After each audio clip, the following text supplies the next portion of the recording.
Okay, at 10 a.m. on Monday, July 13th, I will call the special joint meeting of the Village Board and Finance Committee of the Village of Sister Bay. Roll call. Housen here. Idler here. Bell here. White here. Laskowitz here. Okay, and Terry, Kelly, Patrice Shampo, and Andy. Andy Warfel. No, And Steve. and Steve Botsey. No, back there, not present. Okay. Let me get a move, to approve the agenda. So move. Motion by Idler, Second. second by Housen. All those in favor? Aye. Aye. Aye. Opposed, carried. We do not have any minutes to approve. Is there anybody that would like to speak out in the public? I don't believe there's anything in our packet. There is none. Okay, Nate, there is, I think finance meetings that in the packet said that they require approval. yeah, so what's gonna happen here is we're gonna go through the joint meeting with the village board agenda, and then after that, we'll adjourn, and then finance will call Got it. afterwards. So Okay, there'll be a whole separate meeting, even though you'll still be here. okay, got it. Thank you. Okay. We don't have any comments from the public. So let's go on to 6A. The TIF financing from Baird.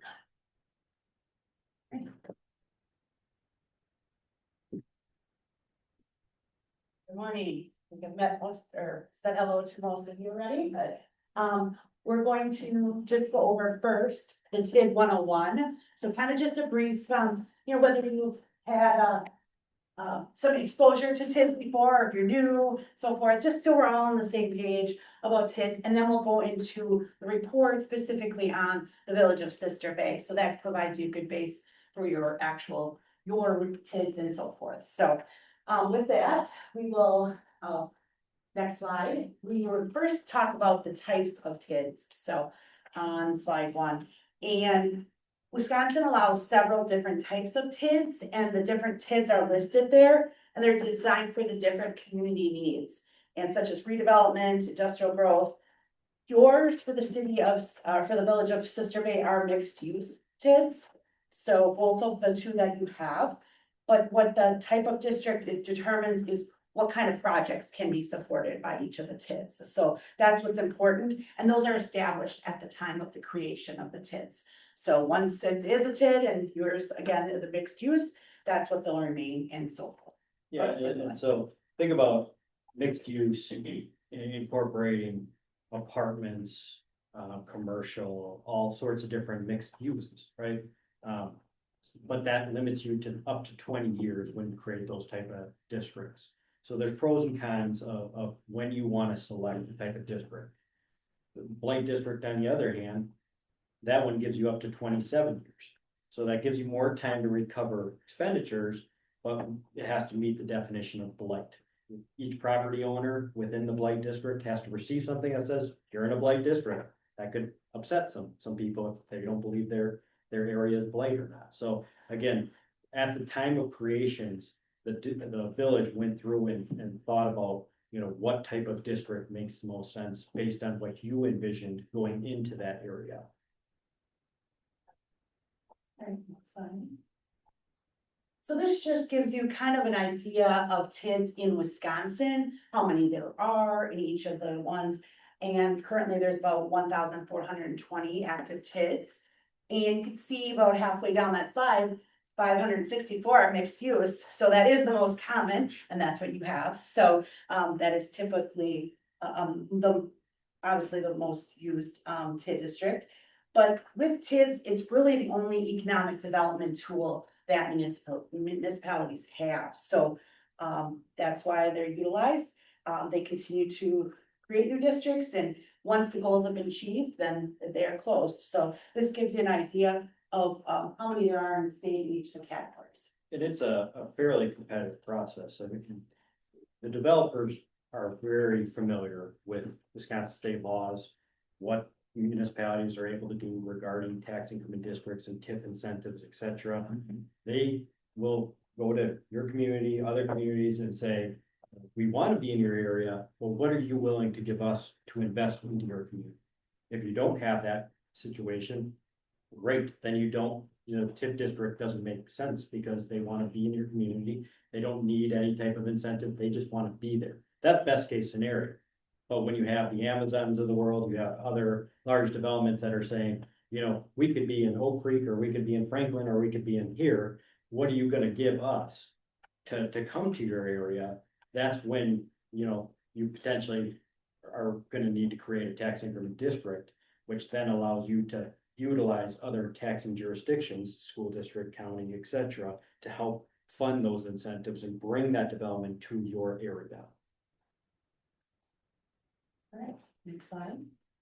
So we just have thrown out some of those acronyms and you're like, oh, already I'm confused. What's a TID, what's a TIF?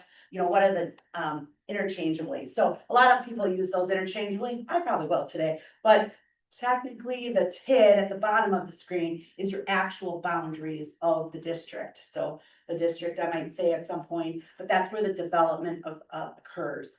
The TIF is tax incremental financing, and that is the tool that is used within that area. So The boundary has to be contiguous. You can't just say, well, we want this area because we think that's right for development. We want this area.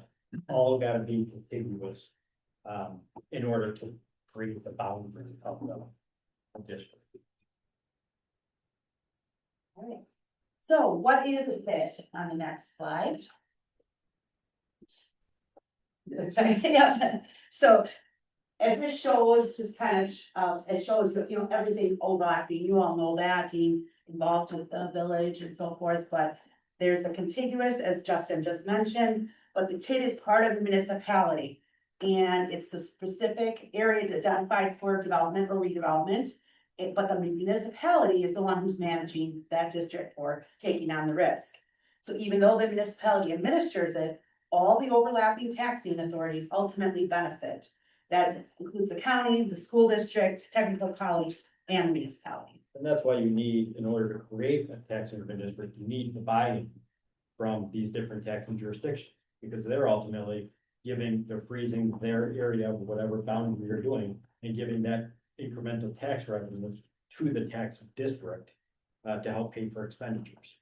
So, please, But the municipality is the one in state law that they're the ones that are in charge of making these important decisions on a day-to-day basis of how to make this thing successful. The Joint Review Board there is really to kind of oversee it, get updates on an annual basis, be in the loop with what's going on, but ultimately it's the responsibility of the municipality. so there are some with an opinion that, the growth of these TIDs and the delay of tax income to school districts that have been part of the driver for all of these referendums that become very expensive for school districts. You guys have an opinion on that? I mean, 27 years is a long time for them to defer that tax income. My opinion is, there's 1,400 tax increment districts that have been created. And the school district has to be part of that process. So yes, it does defer revenue if you don't close the TID early, but at the same point, why are you closing the TID early if you haven't recovered all your expenditures? Because then it would be on the municipality to cover those expenditures if they weren't all paid for by the TID. So you're trying to look out for your interest as a municipality as much as anyone. Because if you close it and you've got debt service still on the books. That's. Yeah, I was looking at it from a taxpayer perspective, right? If we have kids. And we end up starving a little bit, the school district does a referendum, the taxpayer pays a bill. Right, the Sister Bay I taxpayer. think that leads us into the next slide. So Okay. let's come back to your question, but this might be a good question.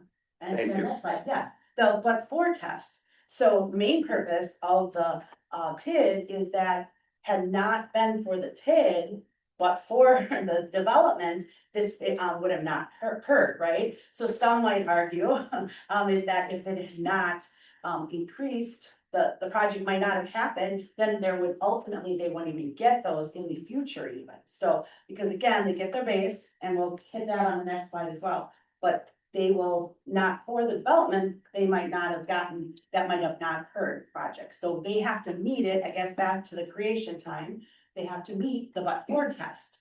And so they look at that, and then from there, they go to pay the eligible project costs. So once the TID closes, then all those taxing jurisdictions benefit from that larger tax base.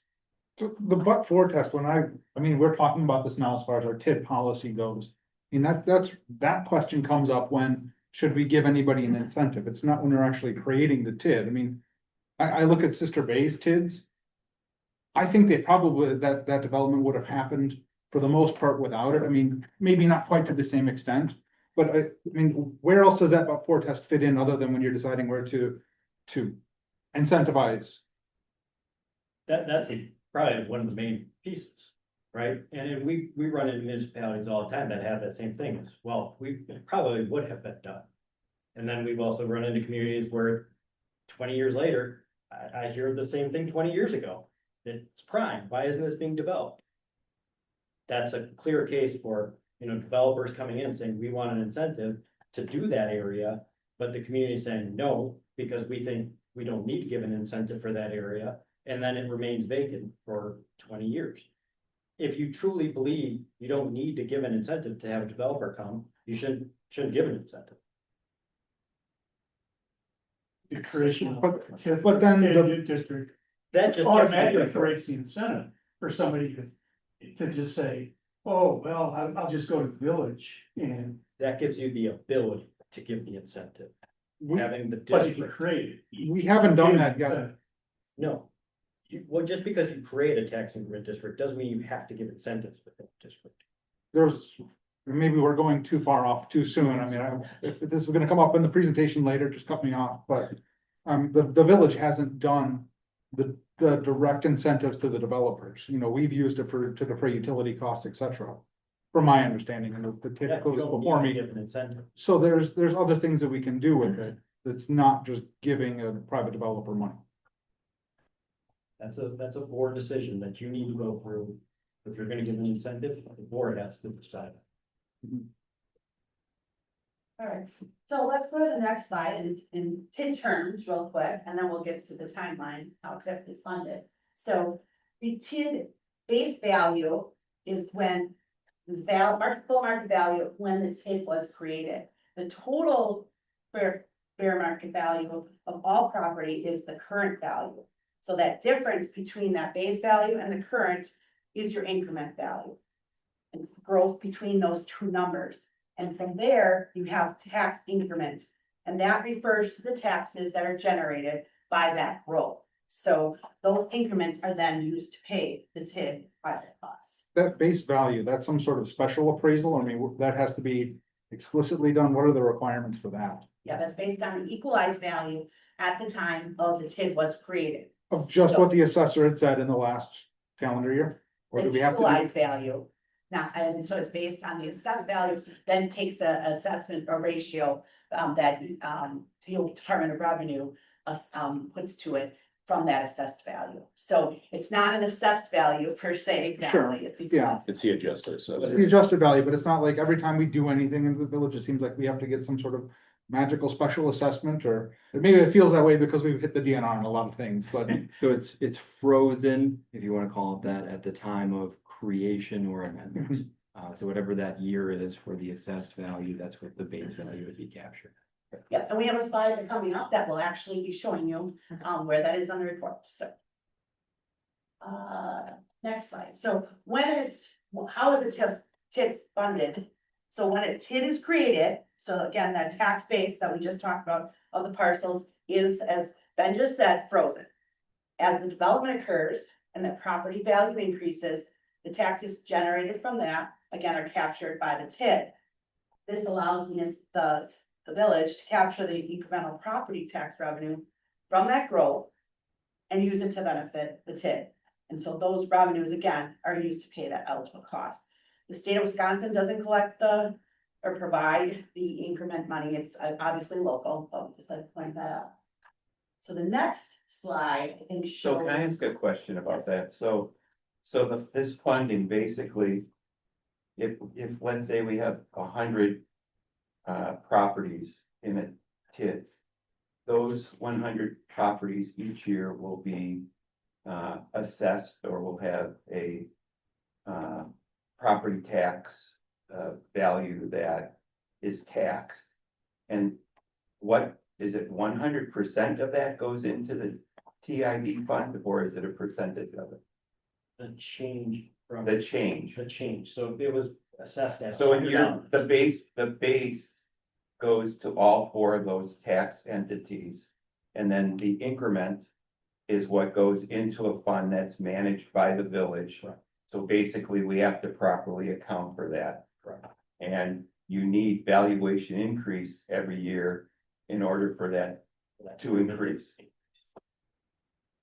And if it doesn't and it's negative, that can be a bad That thing. could be bad, because if you're planning on a certain amount of revenue, Right, it becomes less, that's hard for all of the Right. expenditures to have all.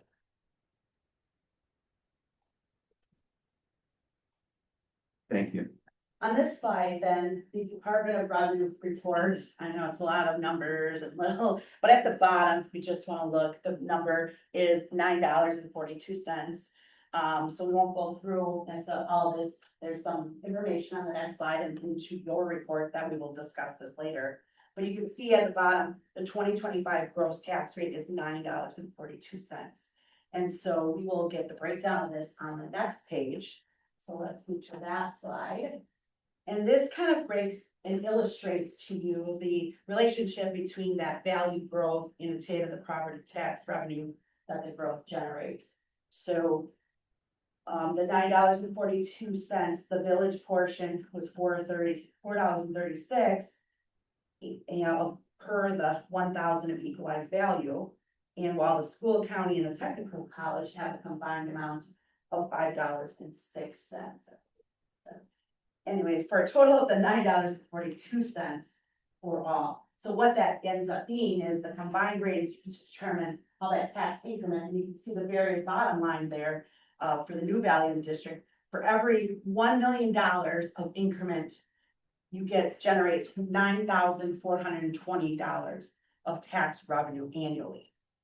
So the bottom line, $9,420 for every 1 million of increment that the TID receives. So the larger the increment created, obviously, it's available to support TID project costs, more project costs. So one of the issues we've had is in August, the Department of Revenue calculates values that we use for our tax levy. Yeah, I guess my question is there a more precise way to model that so that we have that and we have some certainty around that number when we're building our tax plan for our tax levy proposal for the following fiscal year? The values are what they come out, unfortunately, nobody can tell you exactly where they're gonna end up. Obviously, lately, we've all been benefiting from some of the increase in the values, but it's not an exact science, so. Yeah, unfortunately, like, there's just not, I mean. Kind of at the mercy of DOR, the assessor, and what they're coming up with, I mean. You just don't know, I mean, you kind of guesstimate based on what you're seeing growth rates around the state of Wisconsin, it's usually in line with that. But you do have years where maybe a mistake was made, and they corrected the following year, but, yeah. Okay, thank you. Skip that question. Yeah, can I have you back up one slide? Sure. So the school districts or technical college, whatever, they figure out the dollar amount that they need based on taxes. And then that is applied to the assessed value of the area. Correct? To figure out their rate. So you're saying just essentially what their mill rate is as well for. So what I'm asked, where this is going is that if the school district says, I need, $2 million. And they figured that the share then for all the assessed properties within that school district breaks it out to a certain amount. What happens because the valuations are frozen at the value at the beginning of the TID? to fulfill the money they need to run the schools that year. Does that get spread over the rest of the whole school district at a higher rate, or how does that? Cause the school's not gonna not have money to run its school district. If a taxing district is only a small portion.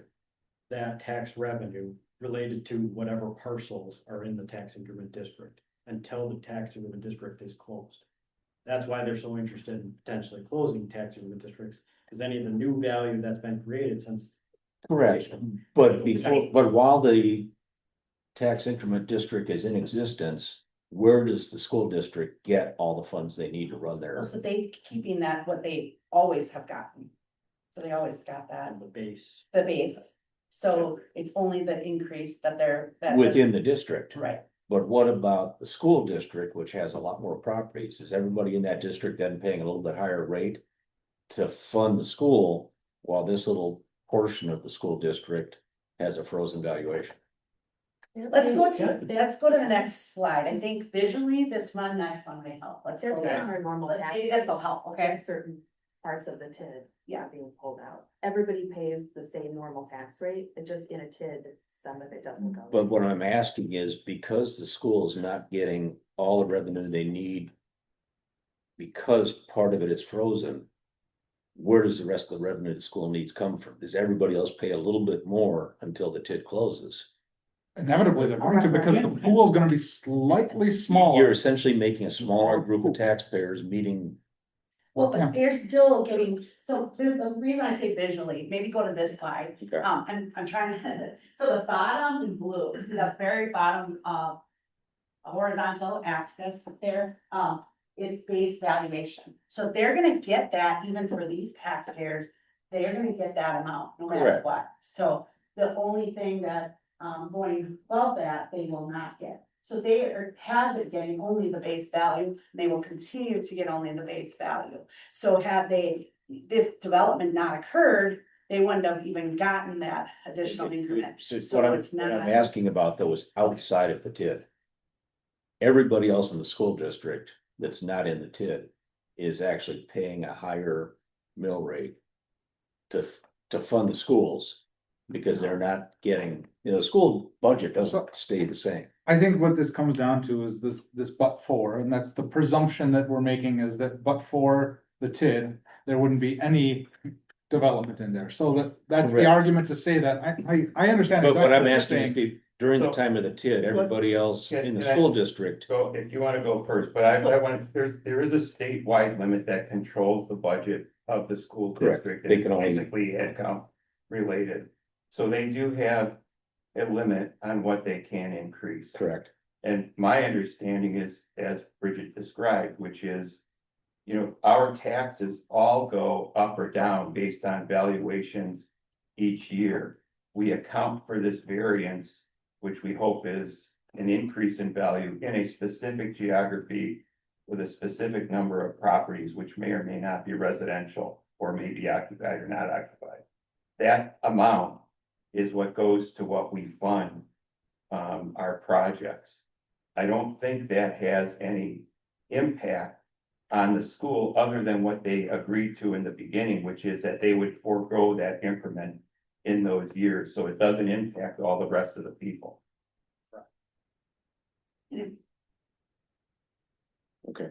I know what you mean, but Skip, it's part of the machine, it's just that's what. Yeah, I mean, a school, when they do their budgets and stay within that cap, they're working off the revenue they expect to run the school district. Yeah, so if 10 years into a TID, the school's like, hey, we actually need to do a $10 million project, we didn't get our referendum, we need to increase our mill rate and get more capital in. Everyone's taxes go up, but they already know they're not getting a certain amount from this TID district.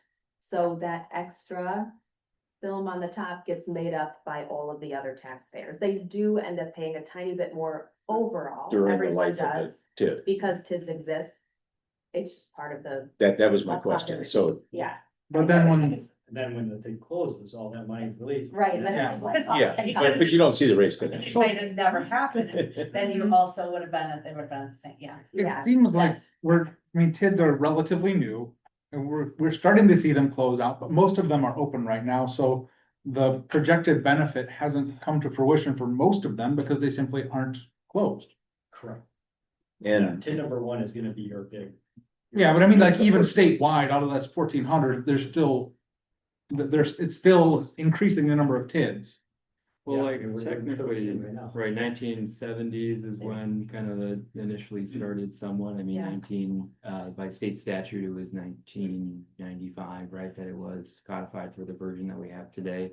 I mean, in terms of the economic tools, it's one of the biggest things in terms of collecting for, specifically for the purpose of economic development projects, and there's good and the bad with all of it, but it's, one of the main tools. There's pros and cons. Yeah. And Jen, maybe I'll take this one. Sure. So I mean, the TID life cycles. Think about it in simplicity that you've got an area that you think is prime for development, but just nothing has happened for whatever reason. Whatever reason you wanna say, this parcel of land, this area has not been developed.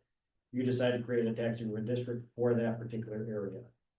It takes time for Ben, Vlad, and you guys to vet potential developments, because once you create a tax increment district, the developers. They may know about it and they may say, wow, they really are interested in creating something there. Can I make this work from the development side, and make that cash flow, but I may need an incentive to do that. That's where they're gonna come to you and say, I need, $1 million if I'm gonna put in a $20 million type development in that area. I'm gonna spend and I'm gonna invest in that thing. I need $1 million to make this thing work for that company. That's where you are gonna start vetting those parcels. And it takes time. It takes maybe a couple years for that first area to get developed. And then the other developers see that, hey, that one has been successful. Let's piggyback off that in the next best parcel in that area. And they start taking the best parcels in your tax increment district, whether they ask for an incentive or don't ask for incentive, that's totally up to you, but they start getting picked apart. And then all of a sudden you see that ramp up period where you see all that base value, say it was say it was all village owned property. At zero base value, we're earning nothing on that from a tax perspective. And now you've got $1 million in new development. And you saw all that ramp up period. And then it starts to level off to where those not as good parcels, maybe there's some issues with it. For whatever reason, they're just kind of slower. It kind of tapers off. Until you say you got now $2 million in new developed value versus what you had at the start of this whole thing. That's where you then decide, okay, did we have to put in any money? Did we have to pay for a road to have one of these developments come in that cost us, $1 million or $100,000 for hypothetical purposes? Did this new revenue from these new developments, was that enough to pay off that road project that was 100,000 or whatever, ends up being? And if so, is there any other costs that we need to take on in this area, to bring in potential development? If the answer is no, and you have no other expenditures out there, that's where you can decide, let's close this thing and release that $2 million new developed area, out to the other taxing jurisdictions, ultimately lowering the tax rate for the taxpayers. That's new revenue that they're gonna receive from different taxing jurisdictions every year thereafter, once the TID is closed. But it took time to get that $2 million. And there was also costs that went along with that to get the $2 million development value. So, that's why these things take so long, is because developments don't just happen in 2 months, they happen over potentially years. The door and the chop house, like that took time to come in, but it's, very busy over there, at this point, and it's kind of cool to see that area was what it was, and now it's that. And that took, I remember being on a phone call with the developer at that time when he was looking at trying to make this whole thing work. That was a long time ago. Pretty cool to see it happen.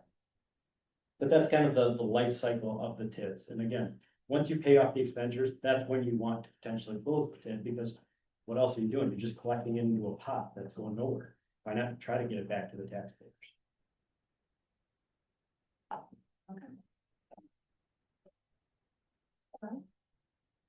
So these are, again, statement of changes in TID value, just showing you the Department of Revenues, TID, the reports, and shows base values and so forth for TID one, and then on the next slide is TID two, and we'll kind of cover some of that in our overview report later. Well, so you're gonna go through the detail, cause this I wanna go through line by line. Yep, well, Cause when you see the negative value growth, 24 to 25, yep, that's and we have a obviously. nice chart, I think that'll cover it. You have your but we will- explanation. Yeah. I don't know about explanation of why. Well, right, but we'll show you the All right. trend over the time, Like, so. remember that email from your. I do, I know what it is, I wanted to see if they knew what it was. So let's, wait till we get to the chart, because then you can see the whole life history. So we wanted to show you though where it was, where it comes from, the latest one, so. So if you can go to the next slide. So equalized value test, so, as many of you might be aware, there is the 12% equalized valuation, value test for each municipality. And so what that means, if you're not familiar, is you cannot exceed 12% of the municipality's total equalized value. Sometimes referred to as TID in value.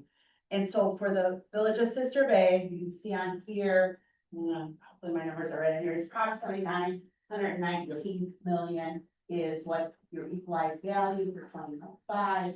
12% of that would be about 110 million. And so right now, the increment, TID increment value that you have is 135 million in your two TIDs. So you have exceeded it, so that's, therefore you cannot amend and add more parcels or anything like that, or start a new TID district, so.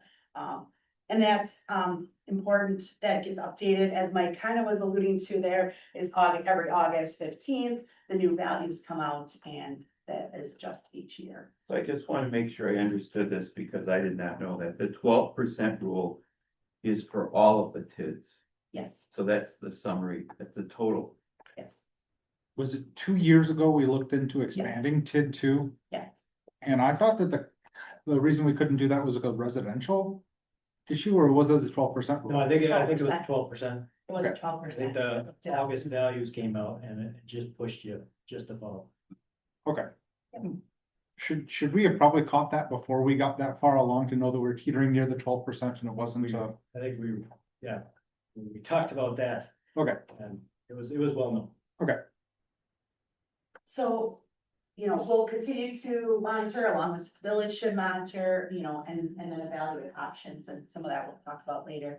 So while it's good economic tool, obviously state law limits, what can be done, with how much can be put into TIDs, so.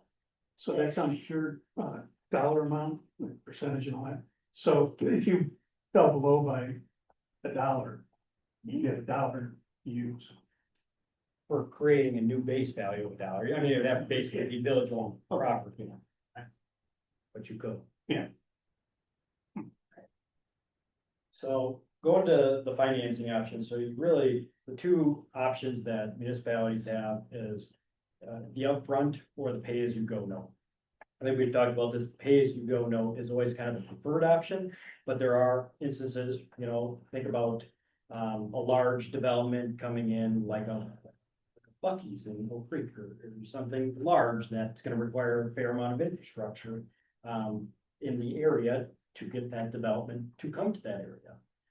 Well, they may need to do some type of upfront financing, borrowing, that, type of financing to do the infrastructure, because the developers you municipality, you take on that because we don't want to be responsible for creating the street and do all this, and you have your own codes, you guys take that on and own it versus us owning that particular road or improvement.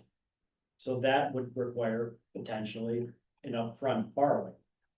Again, you're gonna be taking it on, you're taking on a little bit of risk potentially, because what if the development doesn't come in as planned? What if they all of a sudden, the housing crisis happens in 2008, 2009, and everything blows up and developers are struggling? They all of a sudden walk away from the project and you put in $3 million in road improvements and you have no revenue to help pay for that. that's a risk, right? Ideally, you could find a different developer to come and replace that type of project, but that's what we dealt with a lot, 2008, 2009, and 10. And it was What happens if the municipality buys a lot of property in the TID district, Yeah, like Sister Bay did? and then you have no plan, but I mean, a lot of municipalities are do that to protect. To make sure their strategic plan is in line by buying certain premier parcels, I mean, that happens all the time to protect their growth strategies. But that's a risk, right, because you have no revenue coming in to pay for those type of things. The pay-as-you-go note is very different in that, say you have a developer agreement come to your village board meeting and they say, we'll do a $10 million development.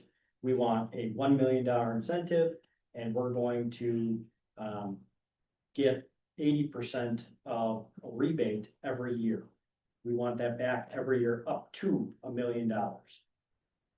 Well, they're not going to get 80% back annually in a rebate for that tax payment if they don't develop that $20 million or that $10 million development.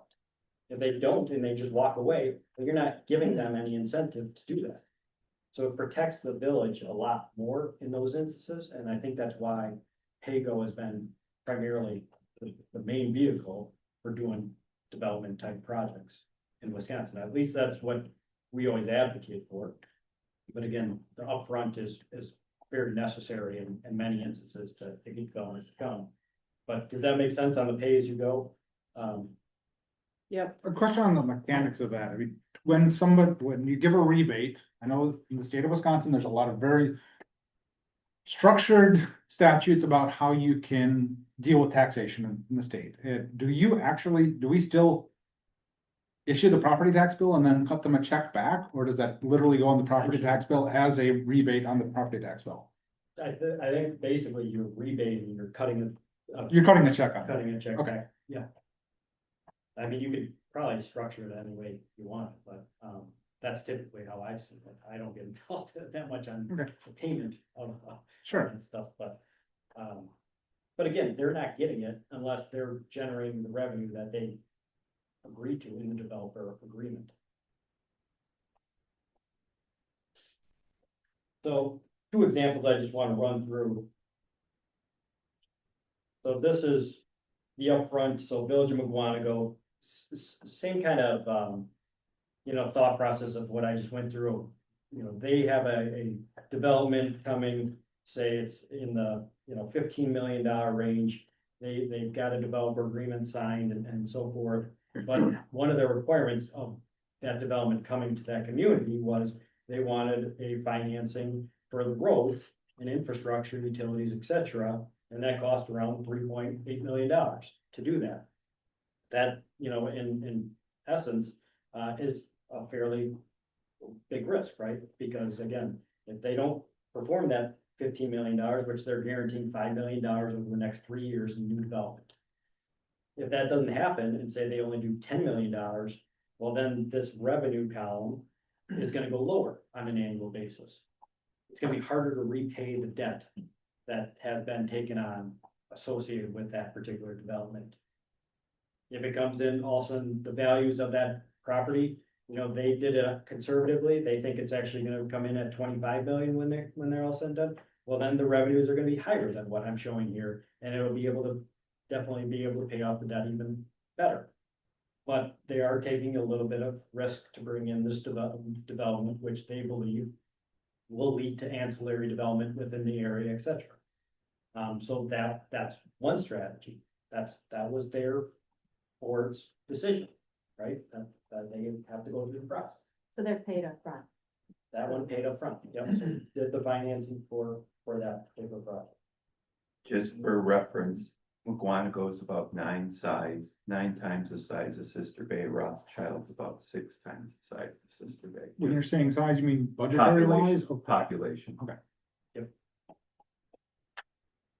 So then the next scenario is the pay-as-you-go type scenario, where this one has, again, about a $15 million development that they came to us and said, we got this, they're gonna guarantee about $4.78 million a year over the next 3 years. Here's what the tax revenue that they're guaranteeing may look like. They want 70% rebated back to them every year, because they'll want 100% rebated back to them every year. Because why wouldn't a developer want to get paid faster? But the municipality is saying, well, if we're taking on this, we want 30% of the revenue to go to our, our fund, our TID fund, to help pay for other expenditures if they come up. So that's where the negotiations, Ben and the village board would have with the developer to say, no, let's, we're open to a pay-go, but we're gonna limit this to X%, and then we run the cash flows and see if it makes sense. So they wanted a $2 million pay-as-you-go incentive. So the max amount that the developer will get is up to $2 million. So if they never produce the $15 million and develop, new increment, well then, guess what? They're not getting that $2 million up, total pay-go amount. And it takes almost the full life of the TID to repay that $2 million, because if they're getting 70% of the tax revenue on an annual basis, you can see it takes almost the entire life of the remaining TID to give back that $2 million.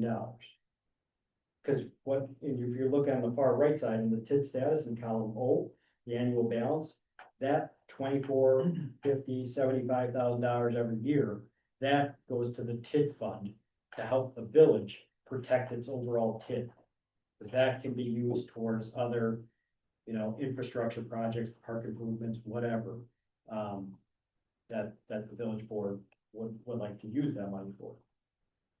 And then ultimately, you can see it, cash flows and eventually could close this particular project in 2036 in this particular instance. So those are just two kind of high level, basic developer project, things that deal with upfront, and then you can get into a mix of, we want upfront of X% and then pay-go, and you can get all complicated with these different things. But that's typically going to be done with our larger municipalities. How would you describe what Sister Bay is now? I mean, it doesn't seem like it fits in either of those two models whatsoever. Well, I would say that in the TID number 1, I would say that the upfront was kind of what you guys did back in 2008 through 10, which again, it's just bad luck. Yeah. That you do this infrastructure financing stuff, and then the housing crisis happens. And I mean, that was everywhere in the state where we saw values tank and development just didn't happen for several years. And then, 13, 14 kick in and things start ramping up. But that was a tough period because you had infrastructure put in thinking developments were going to come. And, it took longer than expected. I guess I'm just looking at this as this describes a developer coming to us saying, we want to do this, where the village kind of said, we're going to put this infrastructure in. And this was before my time on the board, so maybe I'm missing it, but it was more of, this is what we want to do. We hope development comes. We're not going after any specific person. There's nobody coming to us saying, we want this money, we want this done. Like the improvements that happened for the Door Hotel were there before the Door Hotel even thought about going in there. That wasn't uncommon.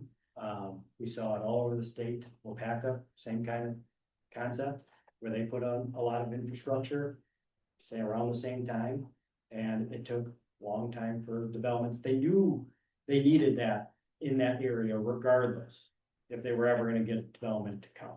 Because every time a developer would come, they'd say, do you have, this, do you have water, do you have sewer, do you have, these other things, and if you say no, well, this other community does, let's go over there, because we don't wanna wait a year, 2 years for you guys to get that put. Yeah. So, I mean, it's, look at Foxconn and, same, I mean, that deal was a huge flop from the Foxconn perspective. They put in all this infrastructure, but it set the stage for Microsoft to kind of hop in and take it over. Sure. I mean, like both of these are framed as the developer is driving this, where sometimes it's the municipality. In our case, I mean, like that's where I'm looking at it differently, is there's not a particular development that the village was trying to do. We just said we need to improve our infrastructure. facilitate more growth that we want, not a specific item. And I think that, to me, that's very different. And I would say that the philosophy has been to protect yourself a little bit more, to know that you've got a developer in the wings, or at least have had significant interest in that area before you can take on something like that. Is that kind of a result of the learning process of Yes. going Absolutely. through that recession? Absolutely. Yeah. Maybe, I think, just maybe refer to, Stony Ridge situation, you care for that fund. Yeah, So a lot of hid terms and overview there, but hopefully that gives you at least a general sense of what this is, what we're talking about today. So the next presentation is gonna go more into your two TIDs specifically. Which. Need to be closer.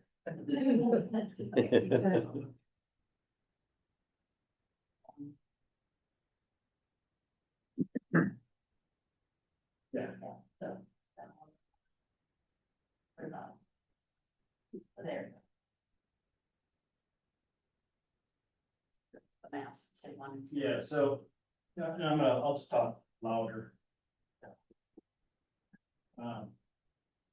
Well, tax increment district number one, and correct me if I'm wrong, but this one was created around that 2008 timeframe. And, you know, the village board went through the process and said, this particular area is prime for development, but for whatever reason, it's not happening as fast as, you know, you would like, or whatever reasons you decided you wanted to try to spur development for that area. Then you decide which parcels make most sense to include. You created the TID boundary, which then creates the base value. Talked about that. So it was a fairly large base and area for tax increment district number one. And Jen, correct me if I'm wrong, but I think it's around, what's the base value? Base value is 40, $42-ish million. 42, yeah, 846, 400. So you can think about all that area, all those different parcels, you know, each one, say it's worth 100,000, 200,000, a million. They all add up in 2008 to be $42 million. So that's gross. Again, that $42 million, whatever that value, that tax amount is, that's all going to the different taxing jurisdictions the way it is. It's only what's going to be potentially above that $42 million is what's going to go into the TID. 42 is still going to all the different taxing jurisdictions. So in this TID number, in this TID summary, what I think is kind of interesting here, you can see the current base fit here. In 2008, we have $44 million, but it grows a little bit every year until we get to about 2020. 2020 is when things really kind of took off as far as the development value within Sister Bay. And you can see it at one point, it went from 122 million to 200 million. Now, while we've seen lots of different districts around the state grow at, you know, substantial values that could have, you know, much larger than 200 million, that's still a very large chunk for Sister Bay, right? And then we saw in 2025, the value go down. So, you know, when you look at something like that, we've seen this happen with DOR and whatever. Maybe they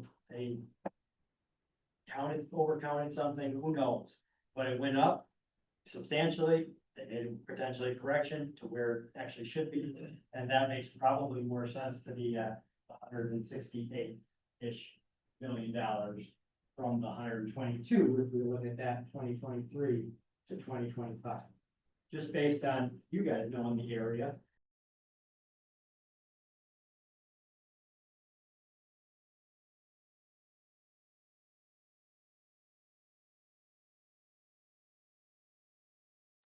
infrastructure costs and so forth. So what did you do? You had to pay for the debt service by levying it on the taxpayers. You had to advance funds from your reserves. You had to pull from the utilities to help pay for things. So you were pulling from all these different places to be able to help pay for the costs that you put in from 2008, whatever, hoping that development was going to come. And it came, but not in the, as fast as you had hoped.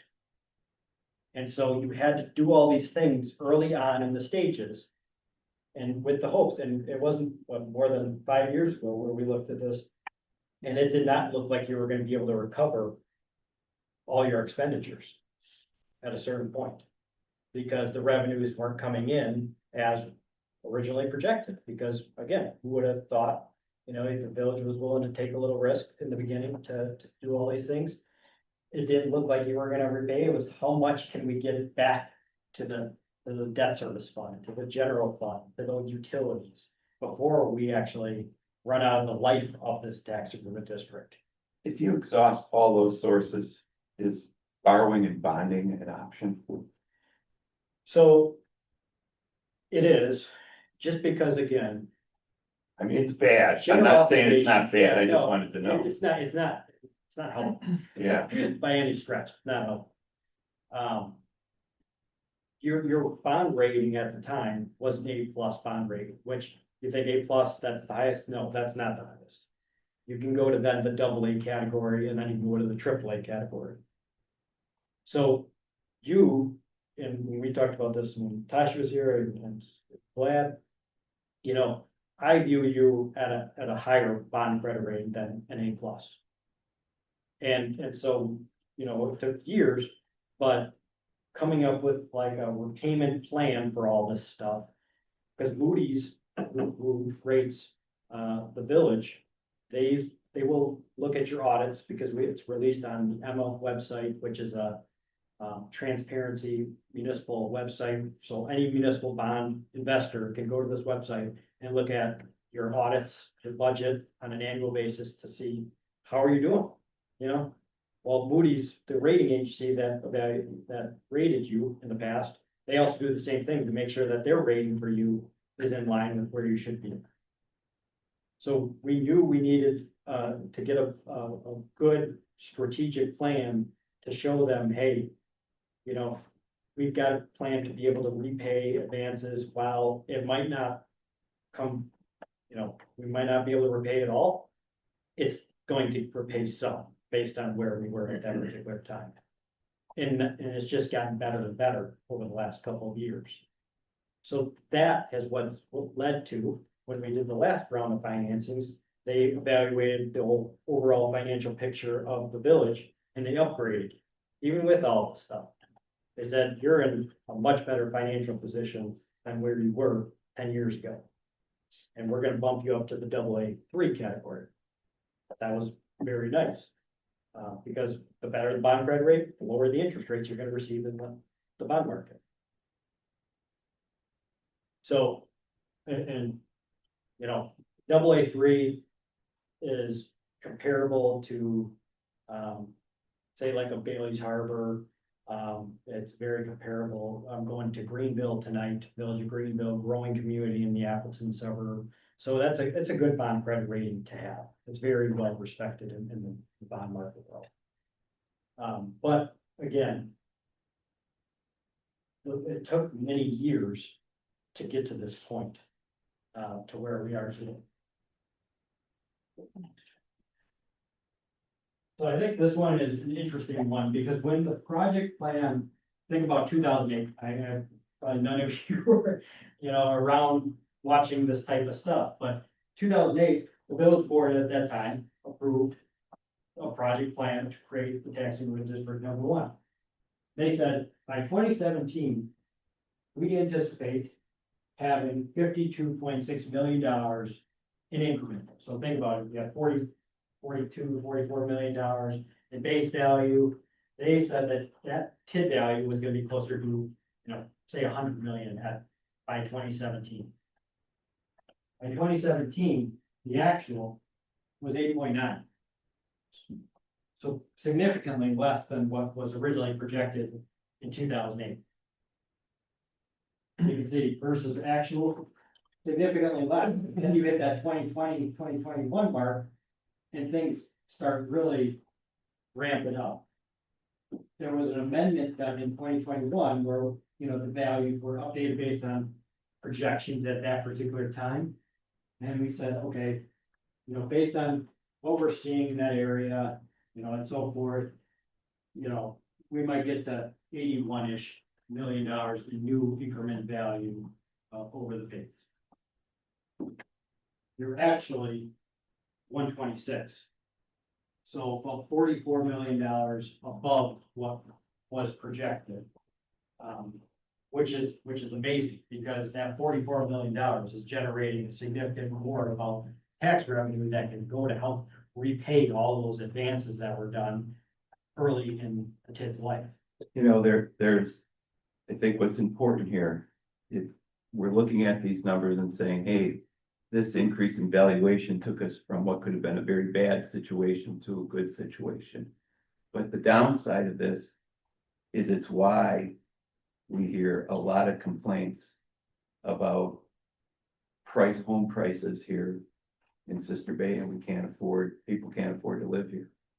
So, I mean, we've now created an engine with these TIDs where if we don't keep this valuation growing, It's a These things- desirable area. pardon me? I mean. Yeah, I'm just saying. Yeah. We all represent people of the village, and they have all different opinions and they have all different financial backgrounds.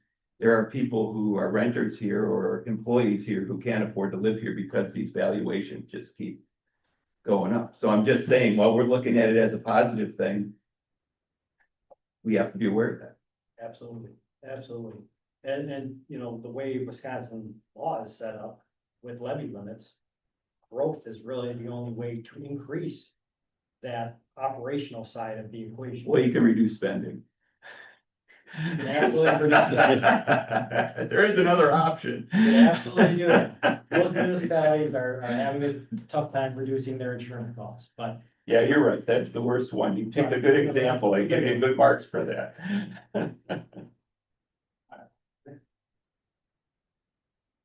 so there's a lot of numbers, but this kind of just highlights, the expenditures early on in the life of the TID, or it just kind of shows that the first several years, there were a lot of expenditures, a lot of investment into that TID number one, and not as much lately, because again, you're just trying to repay a lot of the expenditures that were done early into the life of the TID.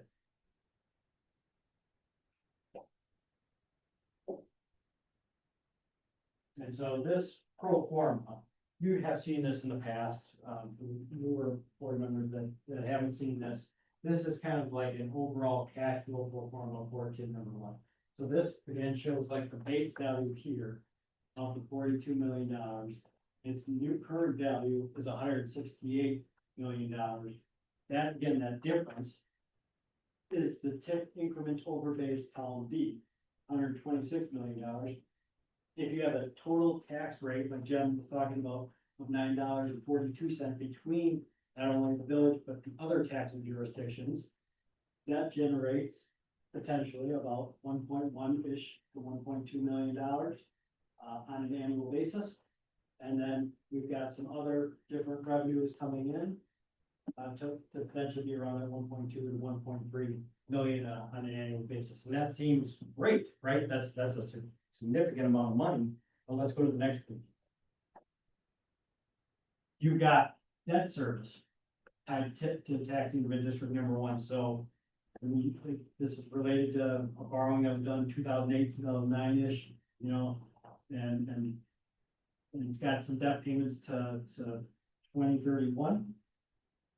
Those are what those are. We've got a plan to say, and this is working with Glad and prior administration. So which number here is the debt service number? Is it the total? Is this all debt service on this? Am I looking at the right? Pardon me? Column L, Oh, thank you. that's the principal and interest payments on an annual basis tied to tax. So we still owe 2 million on the TID. Yeah, Correct.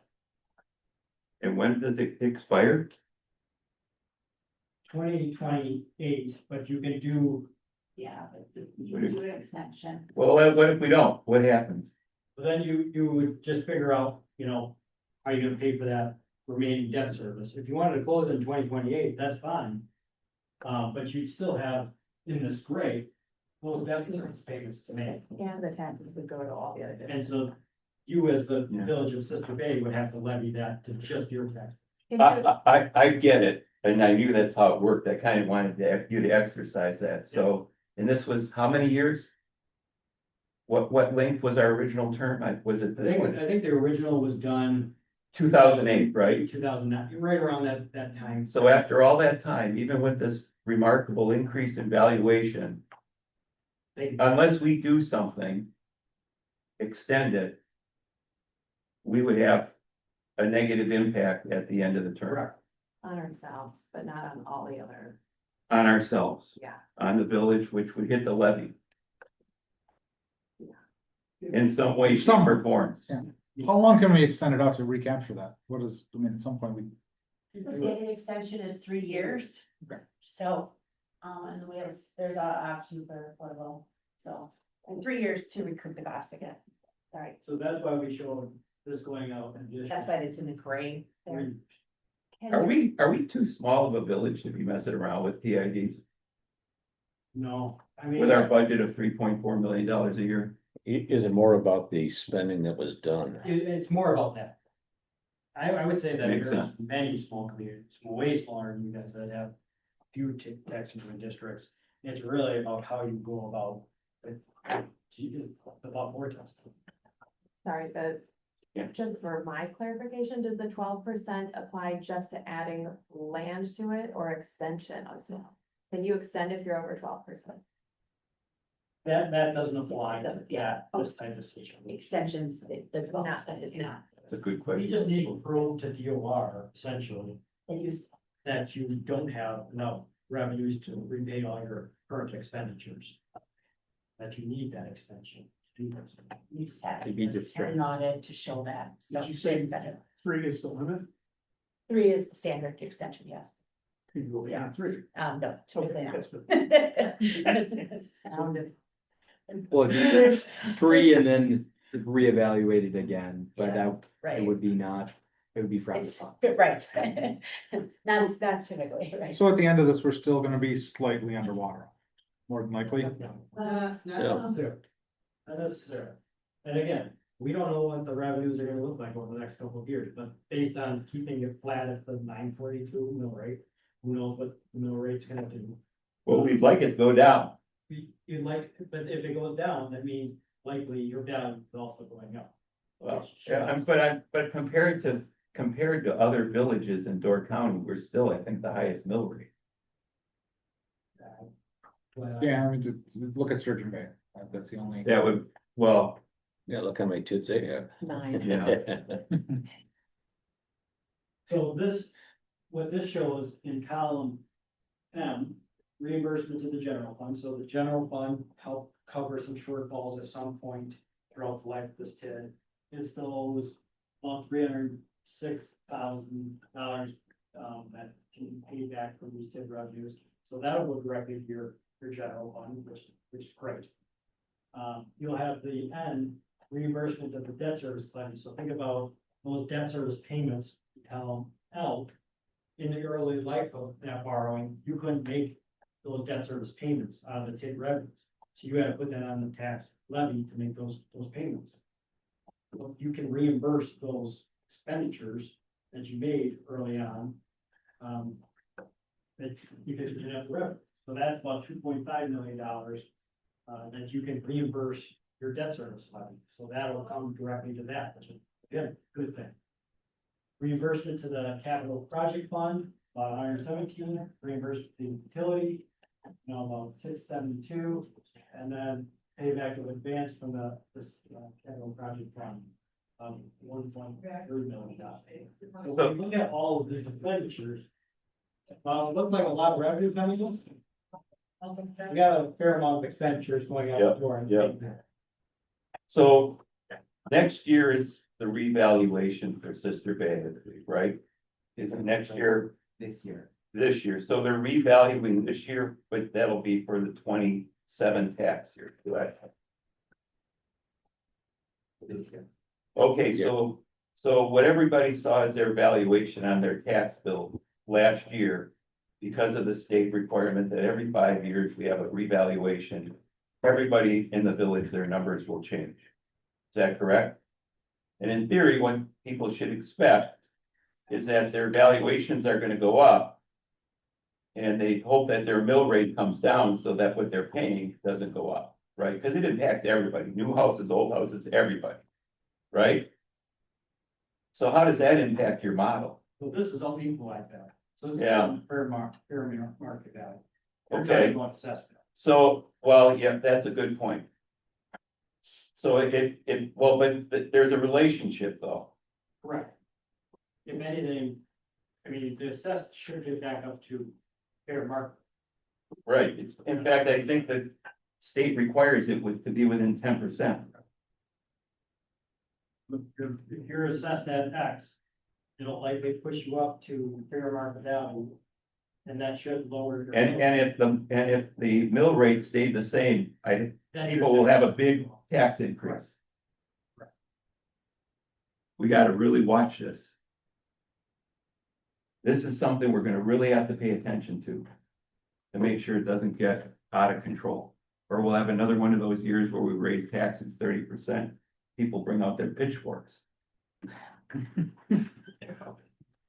Just before you move on, do you want to talk a little bit about the expenditure period as well? So we're not going to take on any new expenditures. Yeah, so the life of this TID is say 2028. The max expenditure period is 5 years prior to that, so 2022, that's the case. You cannot take on, you could do a road project today and use TID funds to pay for that road project. You can't do anything, you're kind of locked down. Now you're at the point that in TID's life, you know, for Wisconsin, law, you're just trying to pay back whatever has been, you know, for expenditure wise, so you can close these TIDs in an orderly fashion. Sorry, one more, just on this slide. So the TID itself has a debt service of 2 million. Then we could also pay back the general fund that we borrowed from. Line N, reimbursement of debt service levy. What was that one? So these are the remaining debt service payments, just for the amortization schedule of the bond. That's Right. with that one. This is more tied to payments you made, say in 2010, 11, 12, when you didn't have the revenues to pay the debt service payments. Okay. So you're able to reimburse what you put on the taxpayers essentially back into the debt service fund. So all the other line items are basically money the village borrowed from itself or from another entity within. So really, we're looking at line S, the combined expenditures of almost 7 million. That's really what the TID has to pay back if we did it the best way possible. Can we make all those payments if we extend 3 years? Would we get there? So if you extend it to 3 years, you basically can see that by 2030, the balance in the fund is enough to pay off, you know, the remaining amounts. That Everything. Yeah. Pay everybody back. Pay everyone back. By 2030, you potentially have the ability Okay. to be whole. And then, Close. and we'd still be in the lockdown for the spending, right? Even if we extend it, we still can't spend it, right? Correct. All right. Oh, yeah, the expenditure period. So I just, yeah. Except for the 1 year extension, that would be for affordable. Okay. So essentially, we're just transferring the first 3 years where we didn't get, or we got stuck on hold. The 3 years at the end and extension to recoup. Right. That's kind of what it would look like if that was done. What happened in 08? Thank you. That's it. It's in number one. All right. So this is TID 2, lays adjacent to TID 1 on the Highway 57 corridor, so just to give you kind of an idea. And at the time it was established, there was approximately 1.7 million in project costs that were anticipated, with 9.5 million in new development. So, and this one, you can go expenditures, long through around that Technic through 2033. With it to close, again, 20-year TID for 2038. And they finally remember coming 2039. So go to the next slide, please. Again, this one, back to the report I said we come back to, base value on this one, and is 9,649,500. You can see in the top of this block there, and it again started in 2018. So that one has a base value of that, and now as of today, or 2025, it's at 19 million. So if you go to the next page, you kind of got the gist of it from the last one, so I'm moving along. So you can see that, again, back to, as Justin explained, we have actual 9.8. They have projected over 2018, started at 5 million, and then over and hitting 9.5 million in 2023. Now you're at 9.5, so you're even above your projected at this point. Now, go to the next page real quick, but you can see that you haven't actually spent much in this TID. There really hasn't been any much development, as far as that, so it's kind of been the increases in the values. This one, has spent only about 168,000. You can tell from this column over the time, and again, you're projected 1.7. So I guess as far as the village, you, is for you to decide, what do you want to do? What are you looking to do in this TID? Again, for your expenditure period ends, what development are you, is going to maybe possibly come? I think I've been talking about some, but again, that's the time frame of it in order to get, again, it almost takes like 2 years before you're gonna see that, increment show up then after that to recoup any costs that you might have, so. If you wanna go to the next page, so we don't have as much to talk about on this one, because of that, but again, back to your base value is 9.3, and right now you're projecting about 1.6, but again, we have no construction increment here, so if you do have any, that would cause this all to increase and so forth. So, right now the expenditures are limited, again, you don't have a developer, you don't have the incentives, those kind of things that if you get, might have, or expenditures you might have related to it. Does this also give us the need to be cautious because we're 8 years into it and have not even really spent much? Good point. So Yes. to recoup is gonna be very difficult. So if you, Good question. right, you wanna be choosy about your maybe development, is it needed? That's all the things that you as a village need to evaluate and decide, what do we need to do? Is this, what we wanna do? Is this the area, and so forth. But to recover the expenditure, yeah, it does require typically a fair amount of time to do that. And every year that goes by in the tax increment district gives you less opportunity to repay that expenditure.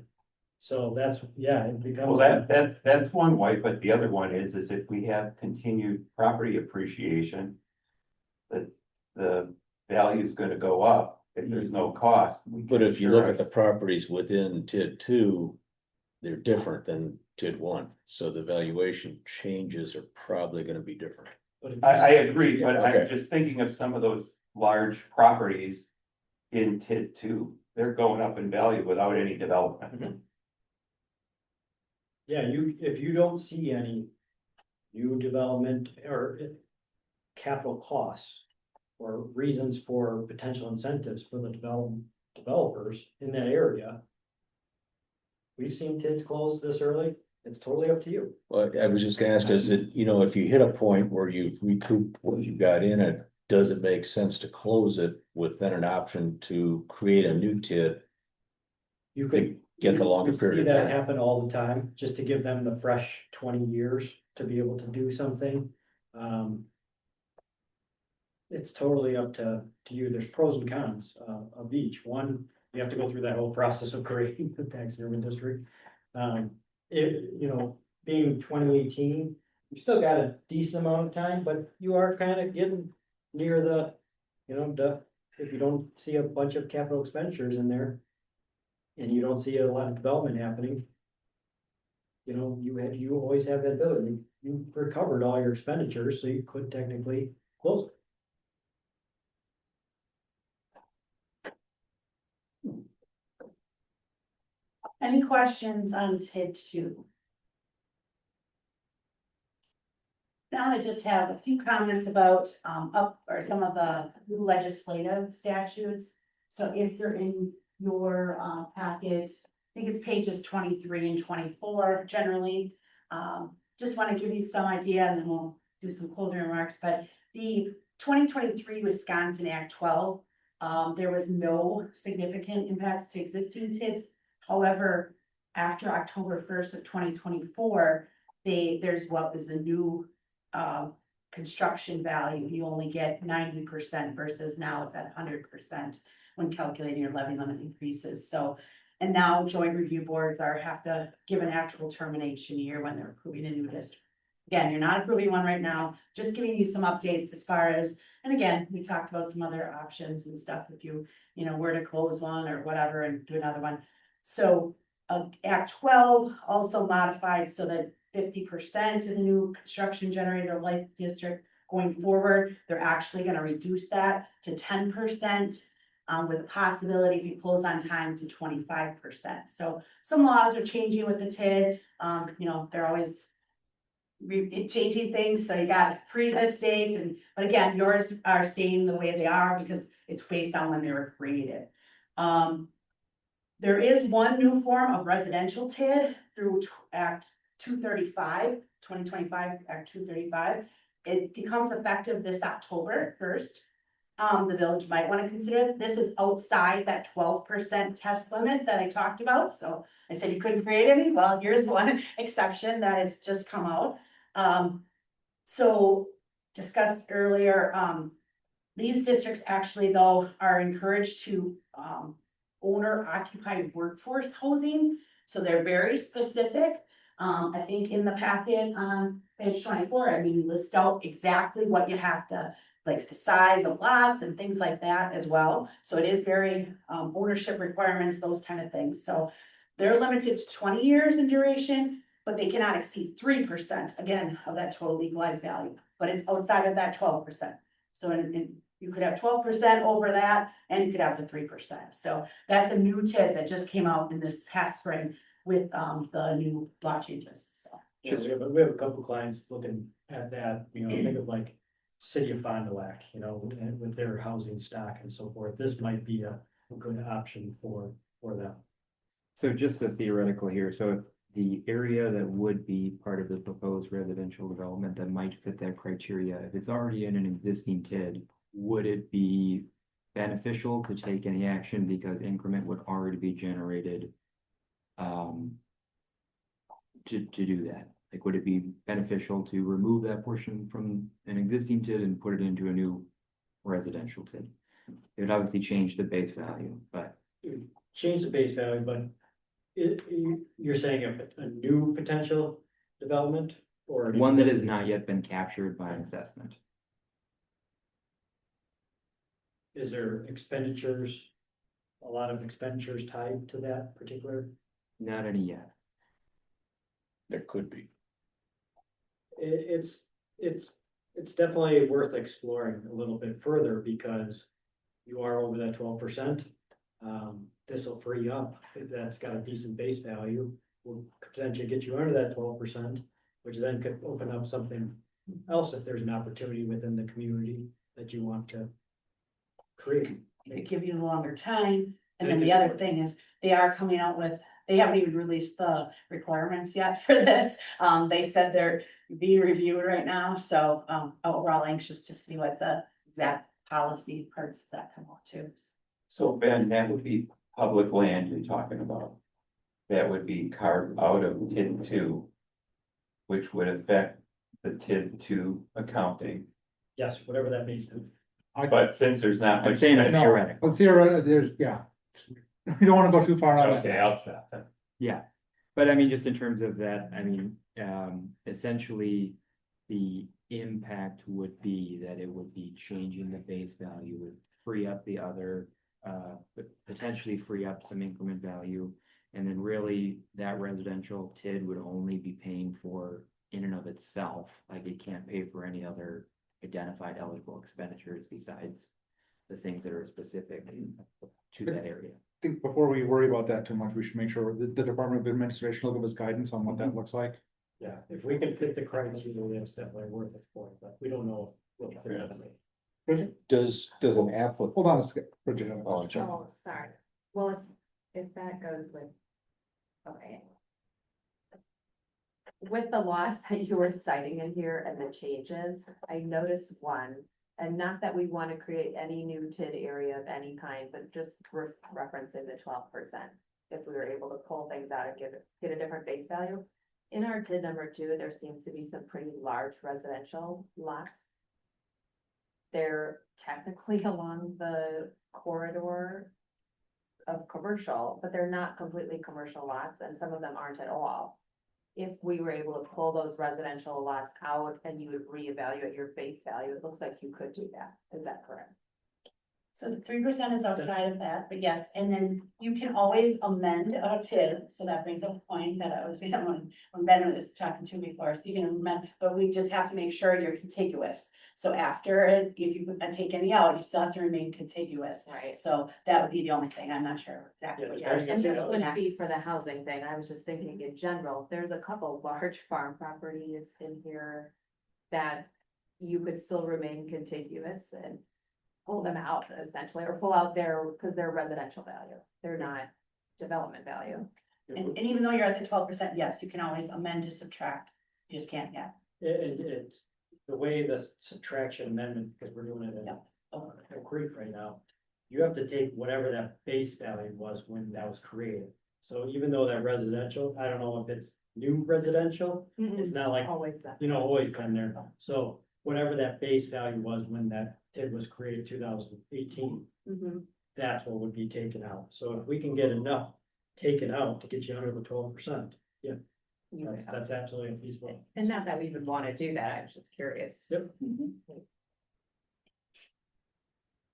Do you have questions? Well, and this may not even be applicable, but I was just wondering if you took a portion of the existing TID two, but identified it for what this new affordable housing ruling is gonna be and applied it to a specific area within that, does that change?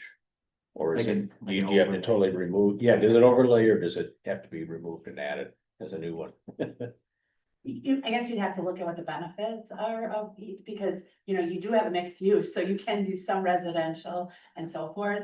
The residential TID, remember, the new one is, they're very restrictive as far as you have to follow all those.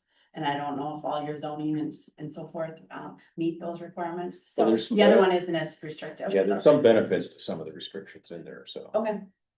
All right, last question. So here's just hypothetical scenario. We were looking at doing a sewer and water extension. It's been tossed around. Should we use TID money for this? I actually thought that a significant portion, that all of the extension was in TID 2. Actually, a significant portion of it is in TID 1. It's like the corridor of 57. Has there ever been a scenario where you could remove land from one TID district and literally just flip it into the other? Because the life of that one is longer and it's not been touched yet. There's, You're saying, take the existing, flip it into a new TID. Yeah, so there's one stretch along 57 that I honest to God thought was in TID 2 this entire time, because we've been talking about running sewer and water up it. Tentatively, it's just a high level conversation, because we're doing a big trail down there also. But it's in TID one actually, and TID one's ending, so you really could use any TID money there. You still have the ability for the half mile radius to do projects, so I think it still fell within the, I'm not sure Falls exactly. within TID Within the two. half mile radius, so if it falls within the half mile radius, I don't know, Ben, if you know it's partial, or exactly. Yeah, I mean, But I think it does, if that's the case, then you wouldn't need to amend, I Flip guess, it into yeah. the other one. But then would you get it would still be counted in all of the accounting and things for that half mile would be included in everything correctly. You have to identify which TID you're putting into, and Yeah, then as Okay. long as it was in the project, original project plan. But it's so. so, it would be okay if it was currently in a TID, that, like, obviously, if something was within the half mile and it wasn't in another TID, I could see that being fine. But because it's in TID one, is that technically still okay? That's because the project is done, you know, and The project isn't done, it The hasn't happened at all. Well, I think what we're saying is this is gonna be a TID two expense. Even though it's happening in TID one, it's ultimately going to be. Partially in TID one and. Yeah, but, It's in Yeah, I mean, it's, but the expense is gonna be allocated to TID two, I believe. we would just need to look at the project plan, because depending on what the description was in there, talking about that project in particular, Yeah, that may just need to be amended to make it a little bit more clear what it's going to cover, okay, and it likely would fall within the half mile, so that wouldn't be a problem. But if you have development that's gonna be tied to that as well, that's where you may want to look at, figure out, again, the subtraction thing with then bringing in maybe that parcel, so you can capture any new development to help pay, you know, for other expenditure. right, because it's almost completely undeveloped. Just So we wanna Yeah, talk figure it through the different. math. Yeah, or there could be an allocation amendment if it ends up taking on funds are received from TID number one. You know, right? But TID number two, is that mixed use? Yes, Might both be of them are two. mixed use, yeah. Yeah, so the allocation amendment, it would, those only basically you can allocate to a blight TID or rehabilitation. So in that case, unfortunately, we wouldn't be able to, because you can, in some cases, this is getting even more technical, but you can allocate extra revenues from one TID to give to another hurting TID if it's a blight TID. But since you both have mixed use TIDs, so let's. Okay. I'm just throwing it out there because I think it's worth looking at, because that whole corridor is not developed. You know, at some point, I'm probably gonna put infrastructure in there, it will be developed at some point, it would be great if that could be used. That development that's technically in TID one right now could help pay back TID two. Cause TID one will be done by the time that's developed, you know what I mean? Yeah. it almost gives more credence to ending TID two and redoing it. Yeah. Yeah, wait the 3 years until, well, no, because you're extending TID one, we're getting complicated. I think that we're learning more, we're asking better questions and it's a very complicated. So the one other Issue. change, I'll just quickly, one other thing is the 2025 Act 173, it expanded. So we talked about a little bit about the affordable housing extension, and I think there's a sample resolution at the end of this report.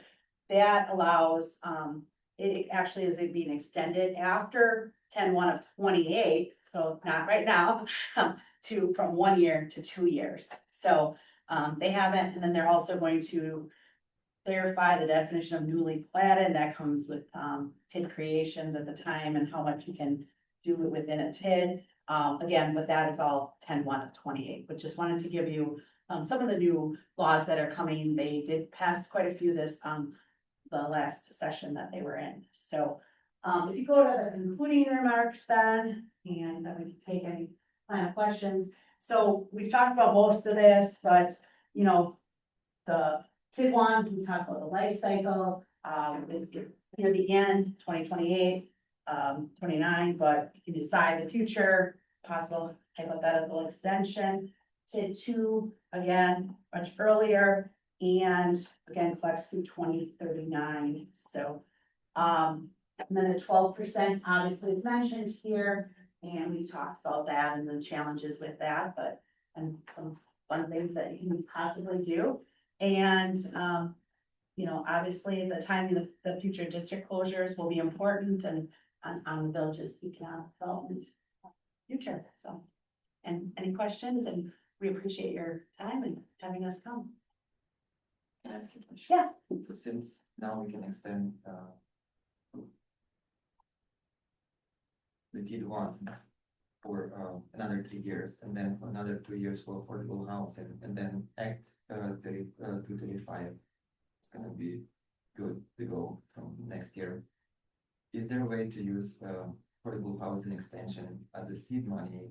And then, so Act, 235 can pick up their reference of affordable housing. Can you do both? Affordable housing extension to Yeah. one, and then the act of, Yeah, I believe you can, right? I think if that.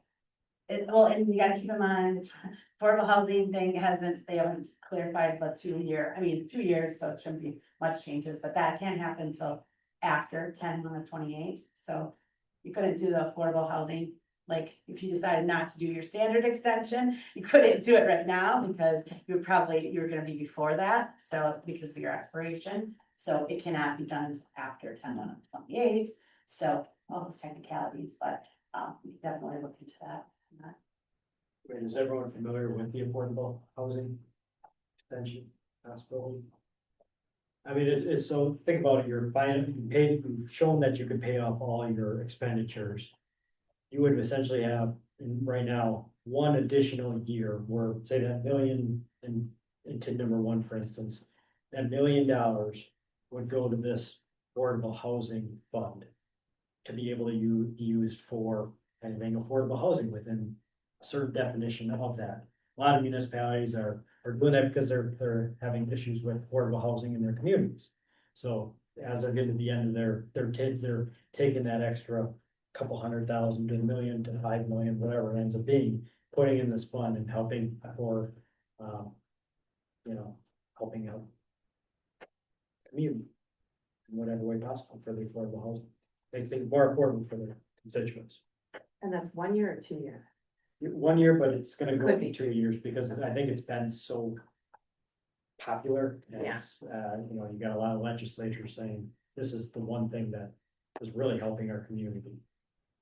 So after you're fully paid off, you could do an Then- extension and use that extra TID fund revenue that comes in. For 1 year. Gotcha. Would you say it's a growing trend in terms of contracting, like a third party to facilitate that for the affordable housing, or is it more the driver of the municipality? I would say it's more the driver of the municipality. And DOR is, the rules are a little gray still. And I think, some are unfortunately abusing a little bit of that fund. Which unfortunately I think is gonna ruin it for others. But, is it meant for parks? Is it meant for, but there isn't really anyone overseeing what you're spending that money on. So, administered by the municipality, not. So, well, first, thank you. I thought this was an excellent discussion. Thank you very much, and you really did a nice job. It seems like though, at least the finance committee and maybe the board, there should be some summary of TID results every year. Every year we should be looking at it and reforecasting it. So I don't know if we do that fair, or we have to get good at doing it ourselves. But this should not be a once every 5 year discussion, in my opinion. So the joint review board, that's probably where it would happen if probably not in this detail. But the joint review board is required to meet once a year to go through. Essentially. My issue is, so would your expectation be that the board members that are assigned to the joint review have to bring that back so that we can consider it when forecasting cost and looking at property tax levy? Totally. Well, I mean, that's a question to Vlad. Vlad, no, I suspect it's not that much work to generate a report like this annually once you've got that information out there. I mean, like you've got a format, it's some work, but it's not a significant amount. I mean, like once you have it Pretty made much up. gonna be same thing, just maybe, the mill rate's gonna be changing based on Yeah, and you put another column in for the year. to go So- by. Just some helpful information as well. So I mean, each year we submit the annual report, so we know what's there for last year. That is We, reviewed by the. we saw last August, I Mhm. think. And then we typically partner with Baird to have the pro forma that is issued for what we're looking at for the forecast based on the current year. And I think we touched on it at one of the meetings already Last this year. year. But that would be something in terms of, looking forward on it, in terms of like an extensiveness, like really we're looking at in terms of the forecast, what's the projected revenue, and then if we have any changes that we're looking at in terms of an expenditure side of things. I mean, what you're looking for is there's something that we're seeing in the forecast that should trigger us to spend more money or to slow down spending based on the revenue projections, and are there any external variables that are impacting the revenue projections?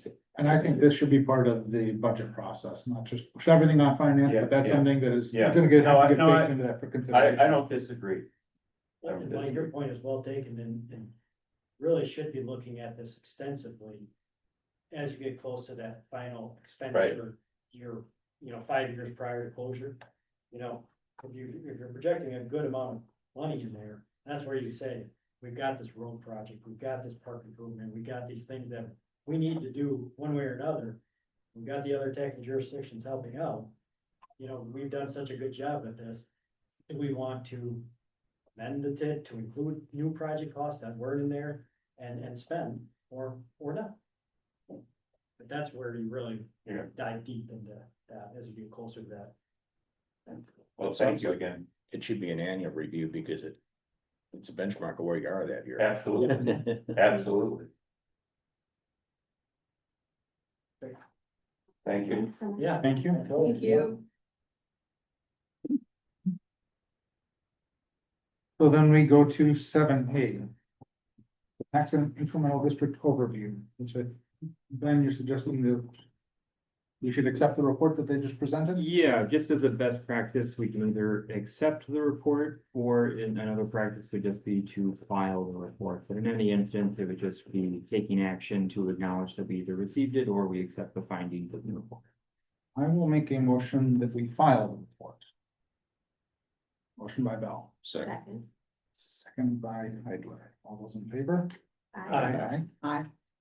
Thanks, everyone. Opposed? Good. Thank you. And Ben, this will be posted, so it's publicly available. That was my thought, was to put it underneath the finance section and then to put out a news and notices. That's good. we've got a 5-minute break. Yeah. We're almost done here, Skip. We've got, you need to. Okay. Okay. Skip, I'm taking a 5-minute break, whatever events this for now. Okay. We'll take a 5-minute break. Thank you.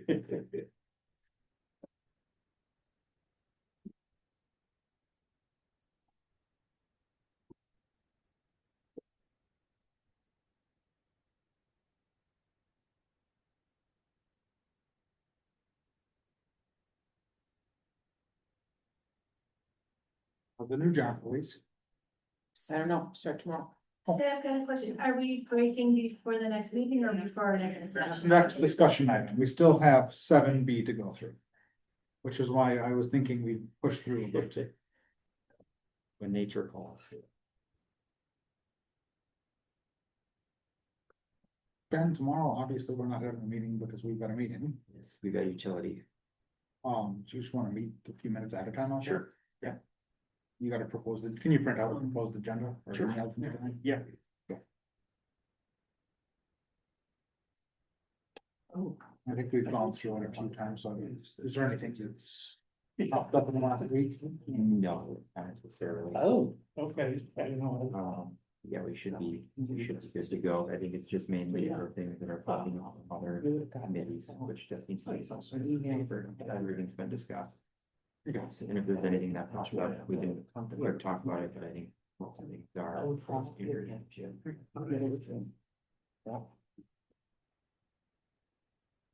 So, we never heard from Patrice? No? Okay. I just had a question for him. I'll text her.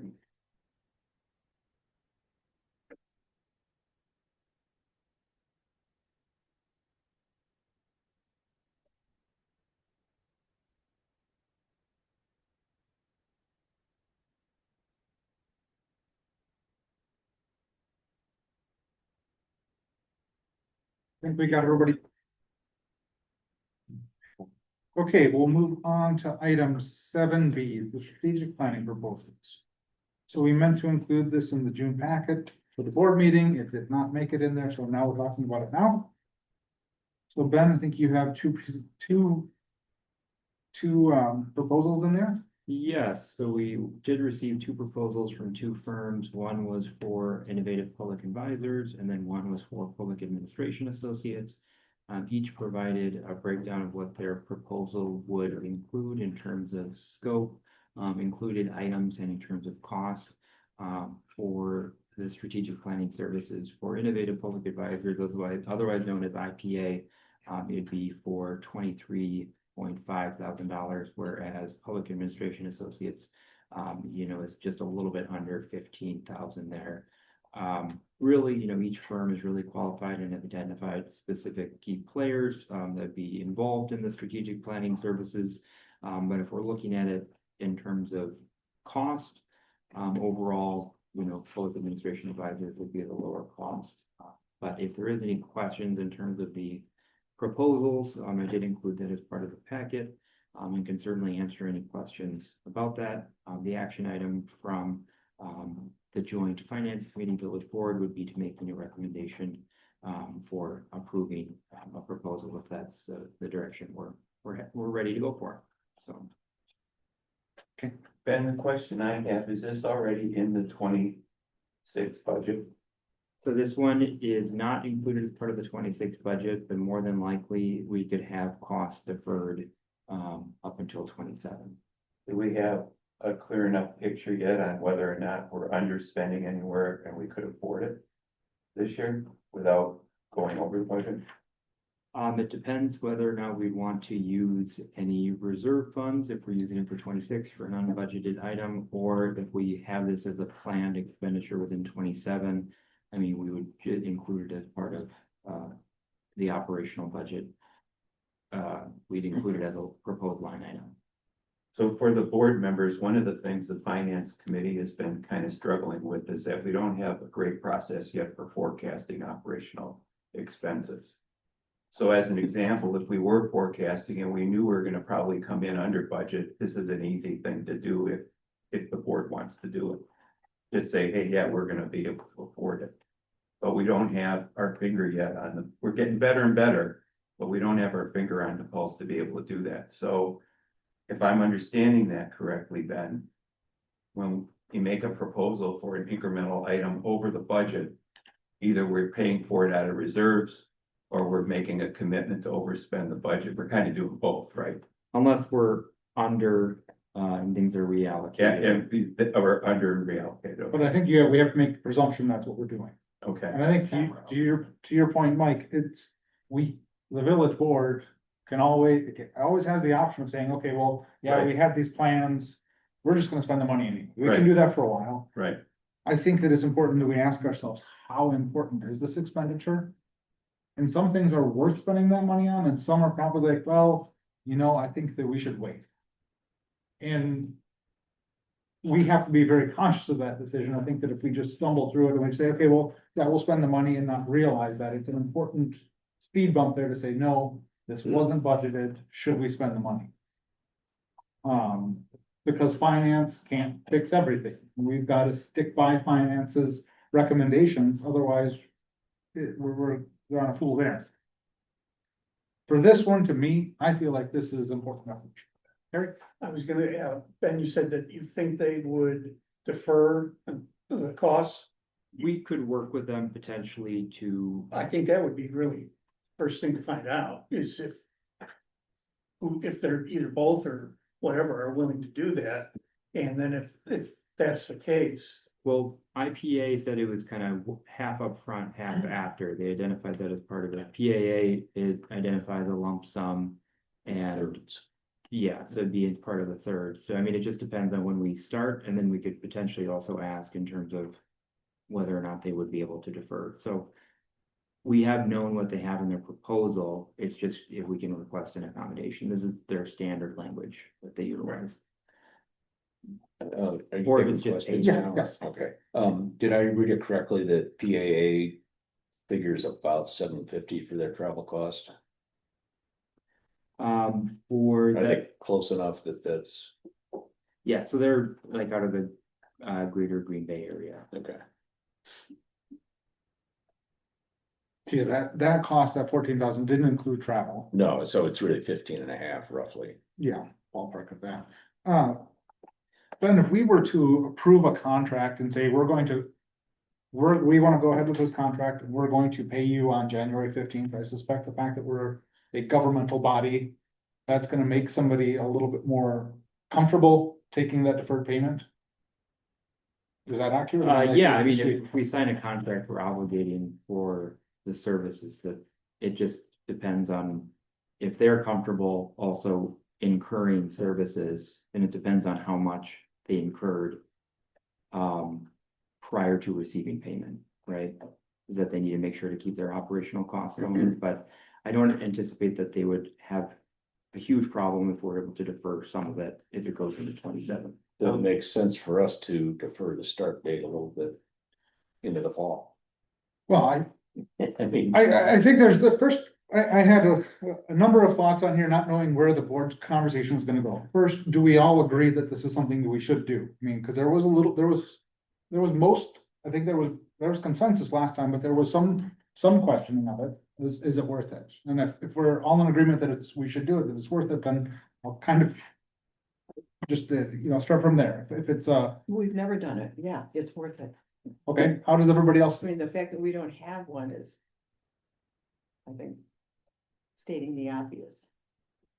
if we are willing to do it and essentially live by it, then there's value. Right. If we're gonna do it and just put it on the shelf, it does not have value. Which leads us to how robust will our partners in helping us put this together? I've been through so many of these, What I was just gonna, go ahead. tons of these, and many people. I work for 2 Fortune 500 companies and a lot of privately held companies, and a lot of them do what you're suggesting. Which is to say, well, that was a great offsite, and then go back and just keep doing the same thing. But many of them, but a lot of them didn't. A lot of them did what they suggested, and there was follow-up, but there was also accountability. So in order to make, first of all, you have to have the right partner help you do this, without a doubt. And especially with us. I'm just saying that we need that, we need that somebody, a discipline that, because it's not like we've all been working with each other day after day, month after month, year after year. We've got, in some ways, that could be worse, right? So what you need is accountability when it's over. Who owns what? What's the follow-up look like?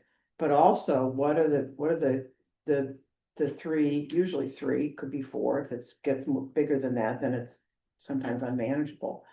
So what are the strategies, and what's the timeline, and who owns it? And also especially taking into account the fact that in November, the players could change again, because we'll have another election. So those are things that you have to, do you know what I mean? Those are things you have to take into account. So the plan you put together, and this is the reason that we're doing it, I think. The plan you put together has to be able to be managed by, and transparent and managed and thorough enough that whoever's here, whoever it is, can understand it. It may course correct a little bit, but usually what your strategic plan includes are items that are, pretty black and white, not easy to execute necessarily, but have a beginning and an end. Now that could be a period of time, but that's so that there's a process in place, and you're able to manage through the process depending on what it is. It sounds like a lot, but it's achievable.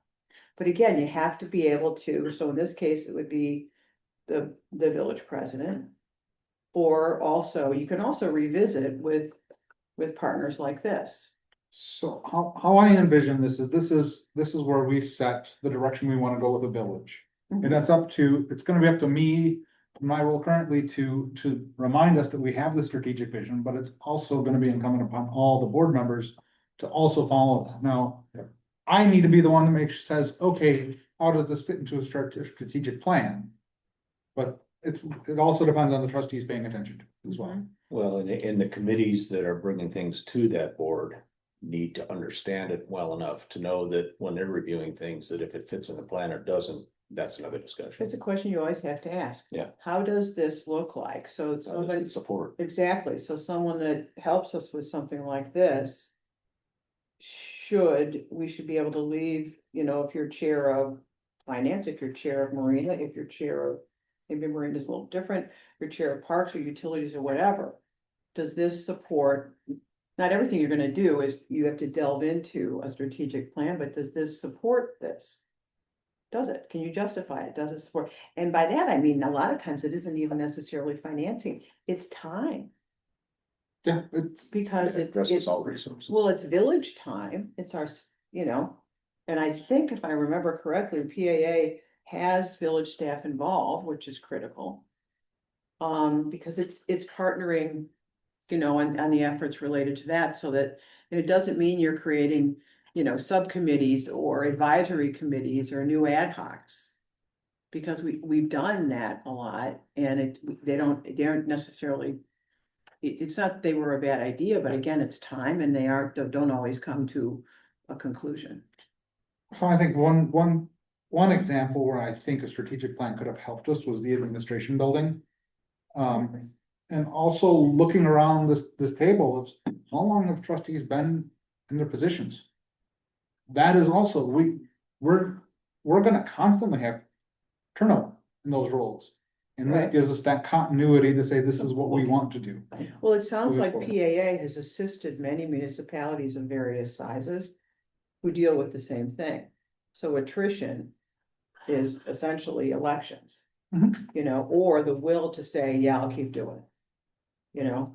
And also you need, because you need new people to come in, that's super, Yeah. really, really important.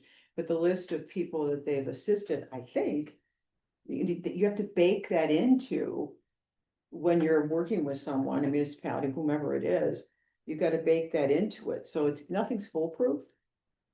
But, the simplicity of a strategic plan is critical. And so many of them are like, oh my goodness, I mean, they're pages and all. That's hard. So I did express, Okay, okay, sorry. Oh, sorry, Some- just more of a comment, so. I think this is super important. The only thing I said I wasn't totally in favor of before was spending money on training for trustees, just because there's so many resources out there for that. But this being separate from that, this is super important. I said, one of the things that I noticed when I first joined the board, and it is no one's fault, it's just how villages and municipalities tend to function. It was apparent looking from the outside in that sometimes the left hand didn't know what the right hand was doing. So you have all of these committees and they have all of their discussions, and unless you're really going online and listening to those discussions, you don't see the things until they come to the board. So a committee could go down this road and do all of these things and get really far into something and not realizing that that's not what everybody wants. And that's not the main goal. So having this in place is super duper important. It was like one of the most standout things when I was first considering joining the board, is that everyone has such great intentions, but half the time people don't know what the other people's intentions are and what the other committee's intentions are completely. And you really had just one person at the helm as whether it's the administrator or whatever it is, they probably know all of these things and all of the parks reports. We got that huge packet that incorporated all the parks.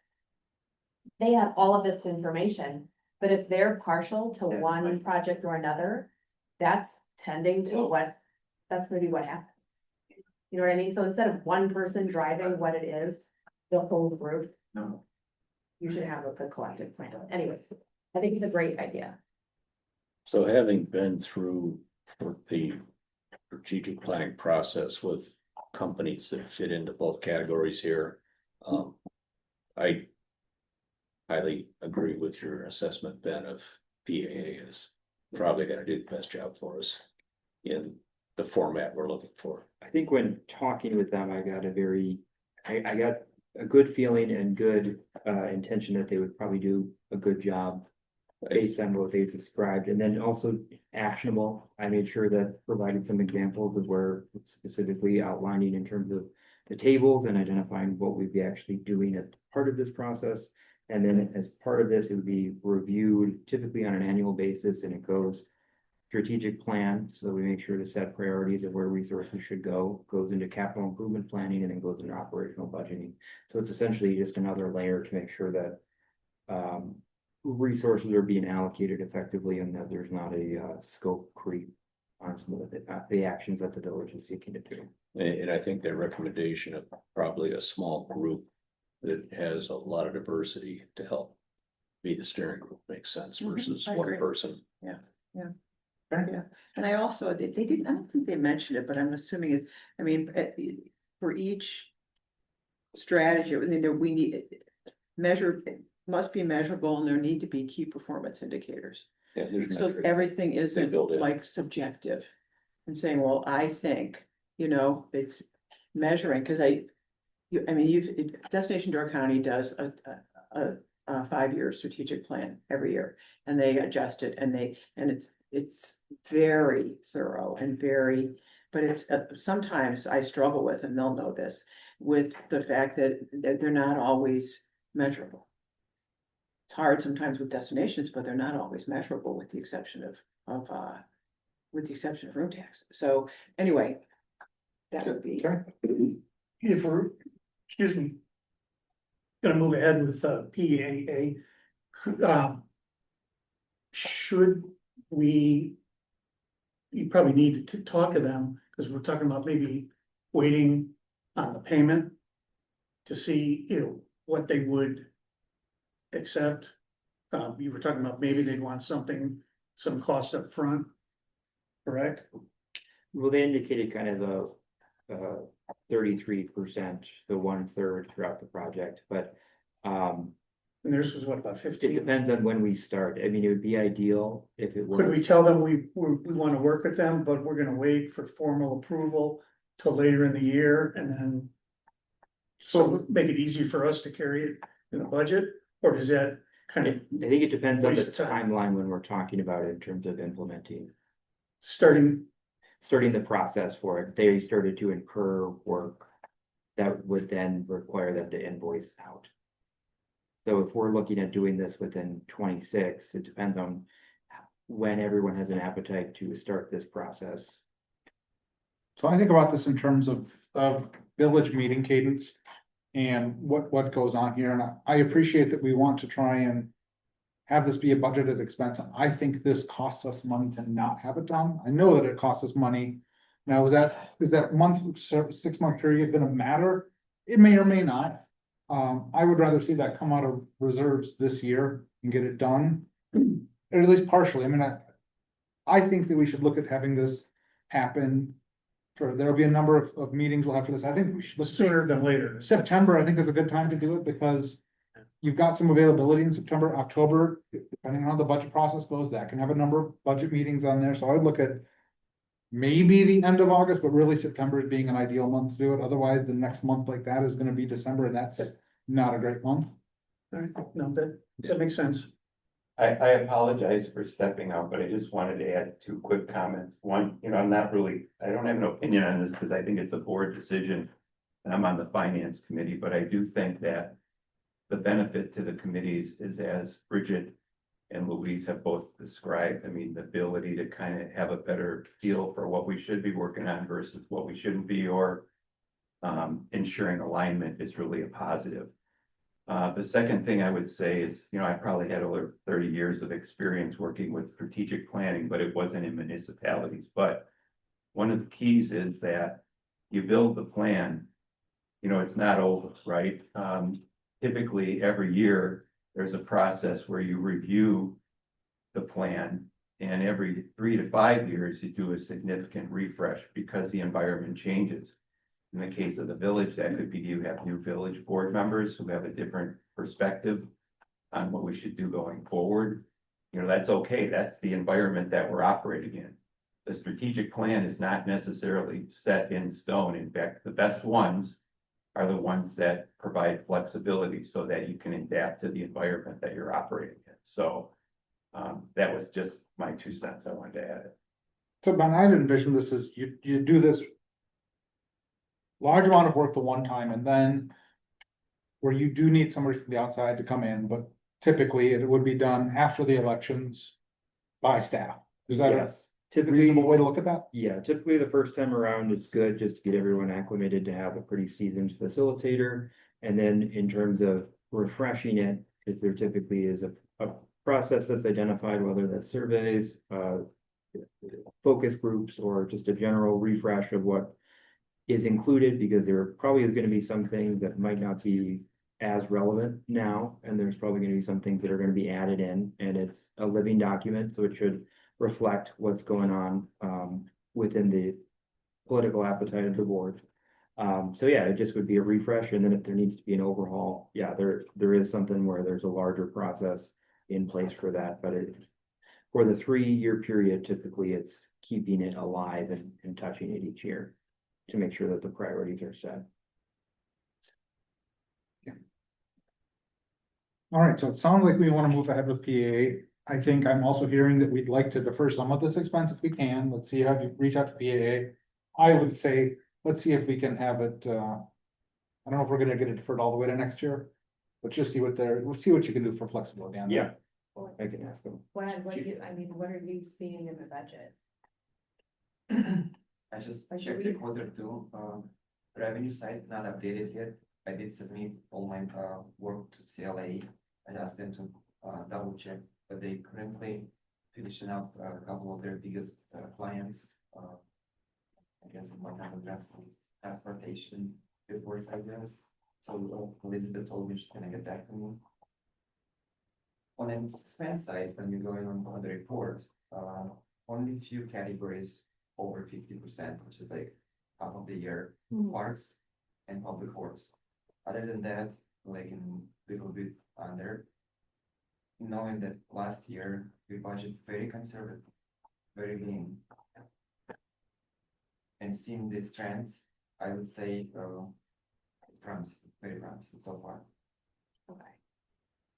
Have we had any other, are you aware of any other unplanned expenses that are gonna be anywhere significant like this that we've incurred? I mean, we're pushing forward the clear out till next year, so that part. We plan for a few extra things from CLA. I think it should be good. Okay, I guess what I wanna make sure that the question is like, let's not say, okay, we wanna do this. This is an unexpected thing on top of other unexpected things then. The No. unexpected thing was snowstorm, kind of like blow out of proportion. Snow and street budgets. We probably, it depends on where we land I had here. a quick question before the motion. Or after. What's your question? please? I just want to ground everybody and they want to take 14 to 16 weeks. So everybody knows that. And they envision starting in June and ending in October. Now, not everybody would be in every meeting. So the meeting would always include Ben and or a steering committee. I would suggest that not or Ben and the steering committee.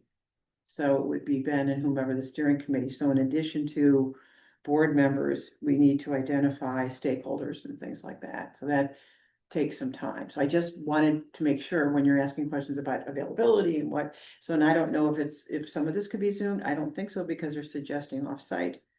Not meaning like, Green Bay, but you know what I mean? Yeah, So I think it's just something to consider from a timing standpoint. I'm not saying that we don't have the time, but that's what you need to do. I mean, so the timing on when this presented is why they had it in June, obviously. Right, no matter what, it's 14 to 16 weeks. And I think that some of that they could have, there's gonna be times where it's gonna be a little bit more intensive with the board. If the board meets as a board, it has to be meeting, which is where I look at trying to get that packed into that or pushed into that September timeline. But it's timeframe. 14 to 16 weeks for Ben. And for you. And then whoever else is on steering.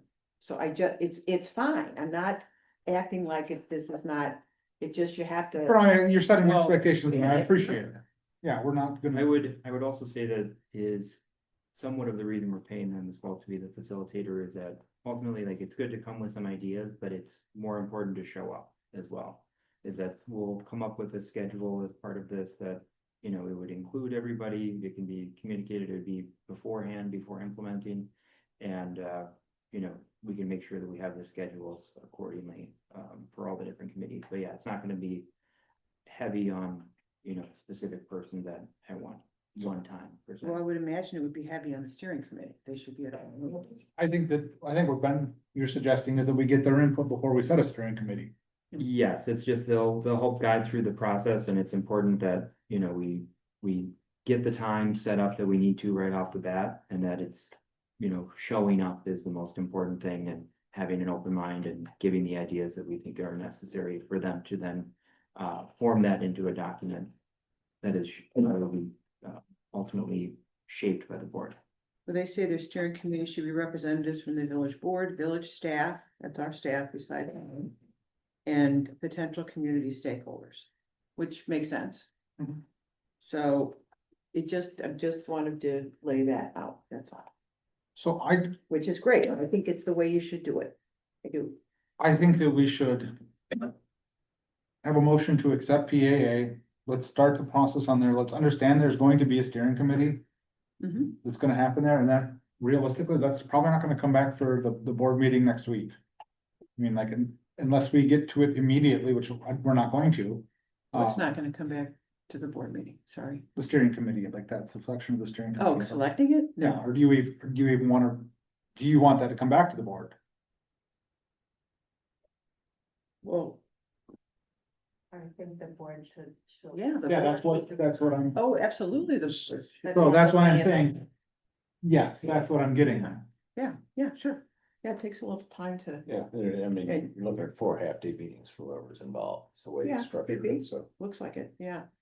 And it takes some time to really understand and also get some input from them on the most successful ones you've done.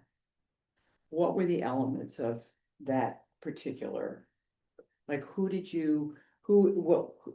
not individual people, but who was on the steering committee? What did you, we know who staff is, we know who the board is, but who else did you pull in? It may depend on the municipality, but like what worked best for you? How big, how many people, you know, that kind of thing. Having a preliminary conversation with them about that would be great.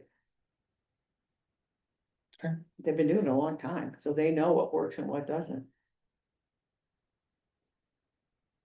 Any other discussion? Sorry, so motion, sorry about that. I just, No, I'm just asking if there's more, if there's a, I don't vote on this, right?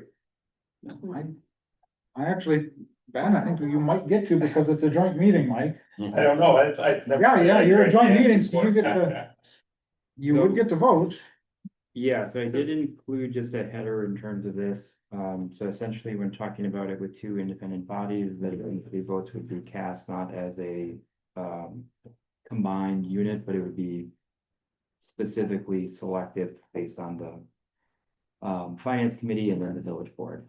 So we'll just vote as a village board. Okay, so the motion would be to accept PAA's proposal and ask Ben to, Discuss defer. discuss terms. Is that? Given Ben? terms? Yes, let me see, just for the listed motion there. Yeah, I mean, generally, that's what we're talking about is just accepting the proposal. And then, yeah, I can go for the vote, identifying that as a term of the contract. So that was, Skip, did you make that motion? I just did, yeah. Okay. Okay, Skip, Second, second by Houseman, all those in favor? Aye. Opposed, motion carried. Okay, a motion to adjourn would be in order. So wait, the finance committee does not also need to make a motion to accept that. It does not need to, but if it wanted to take It action, doesn't matter, I just wanna make sure we weren't missing it. yeah, no, it does not require action. Okay. But if there was action that you did want to take it from the finance committee, now would be the opportunity to take the exact same motion. But it's not required. Alright, Motion to adjourn. second by Edla, second by Kelly, all those in favor? Hi. We're adjourned. Thank you. Okey-doke. Now, we're gonna have a finance meeting.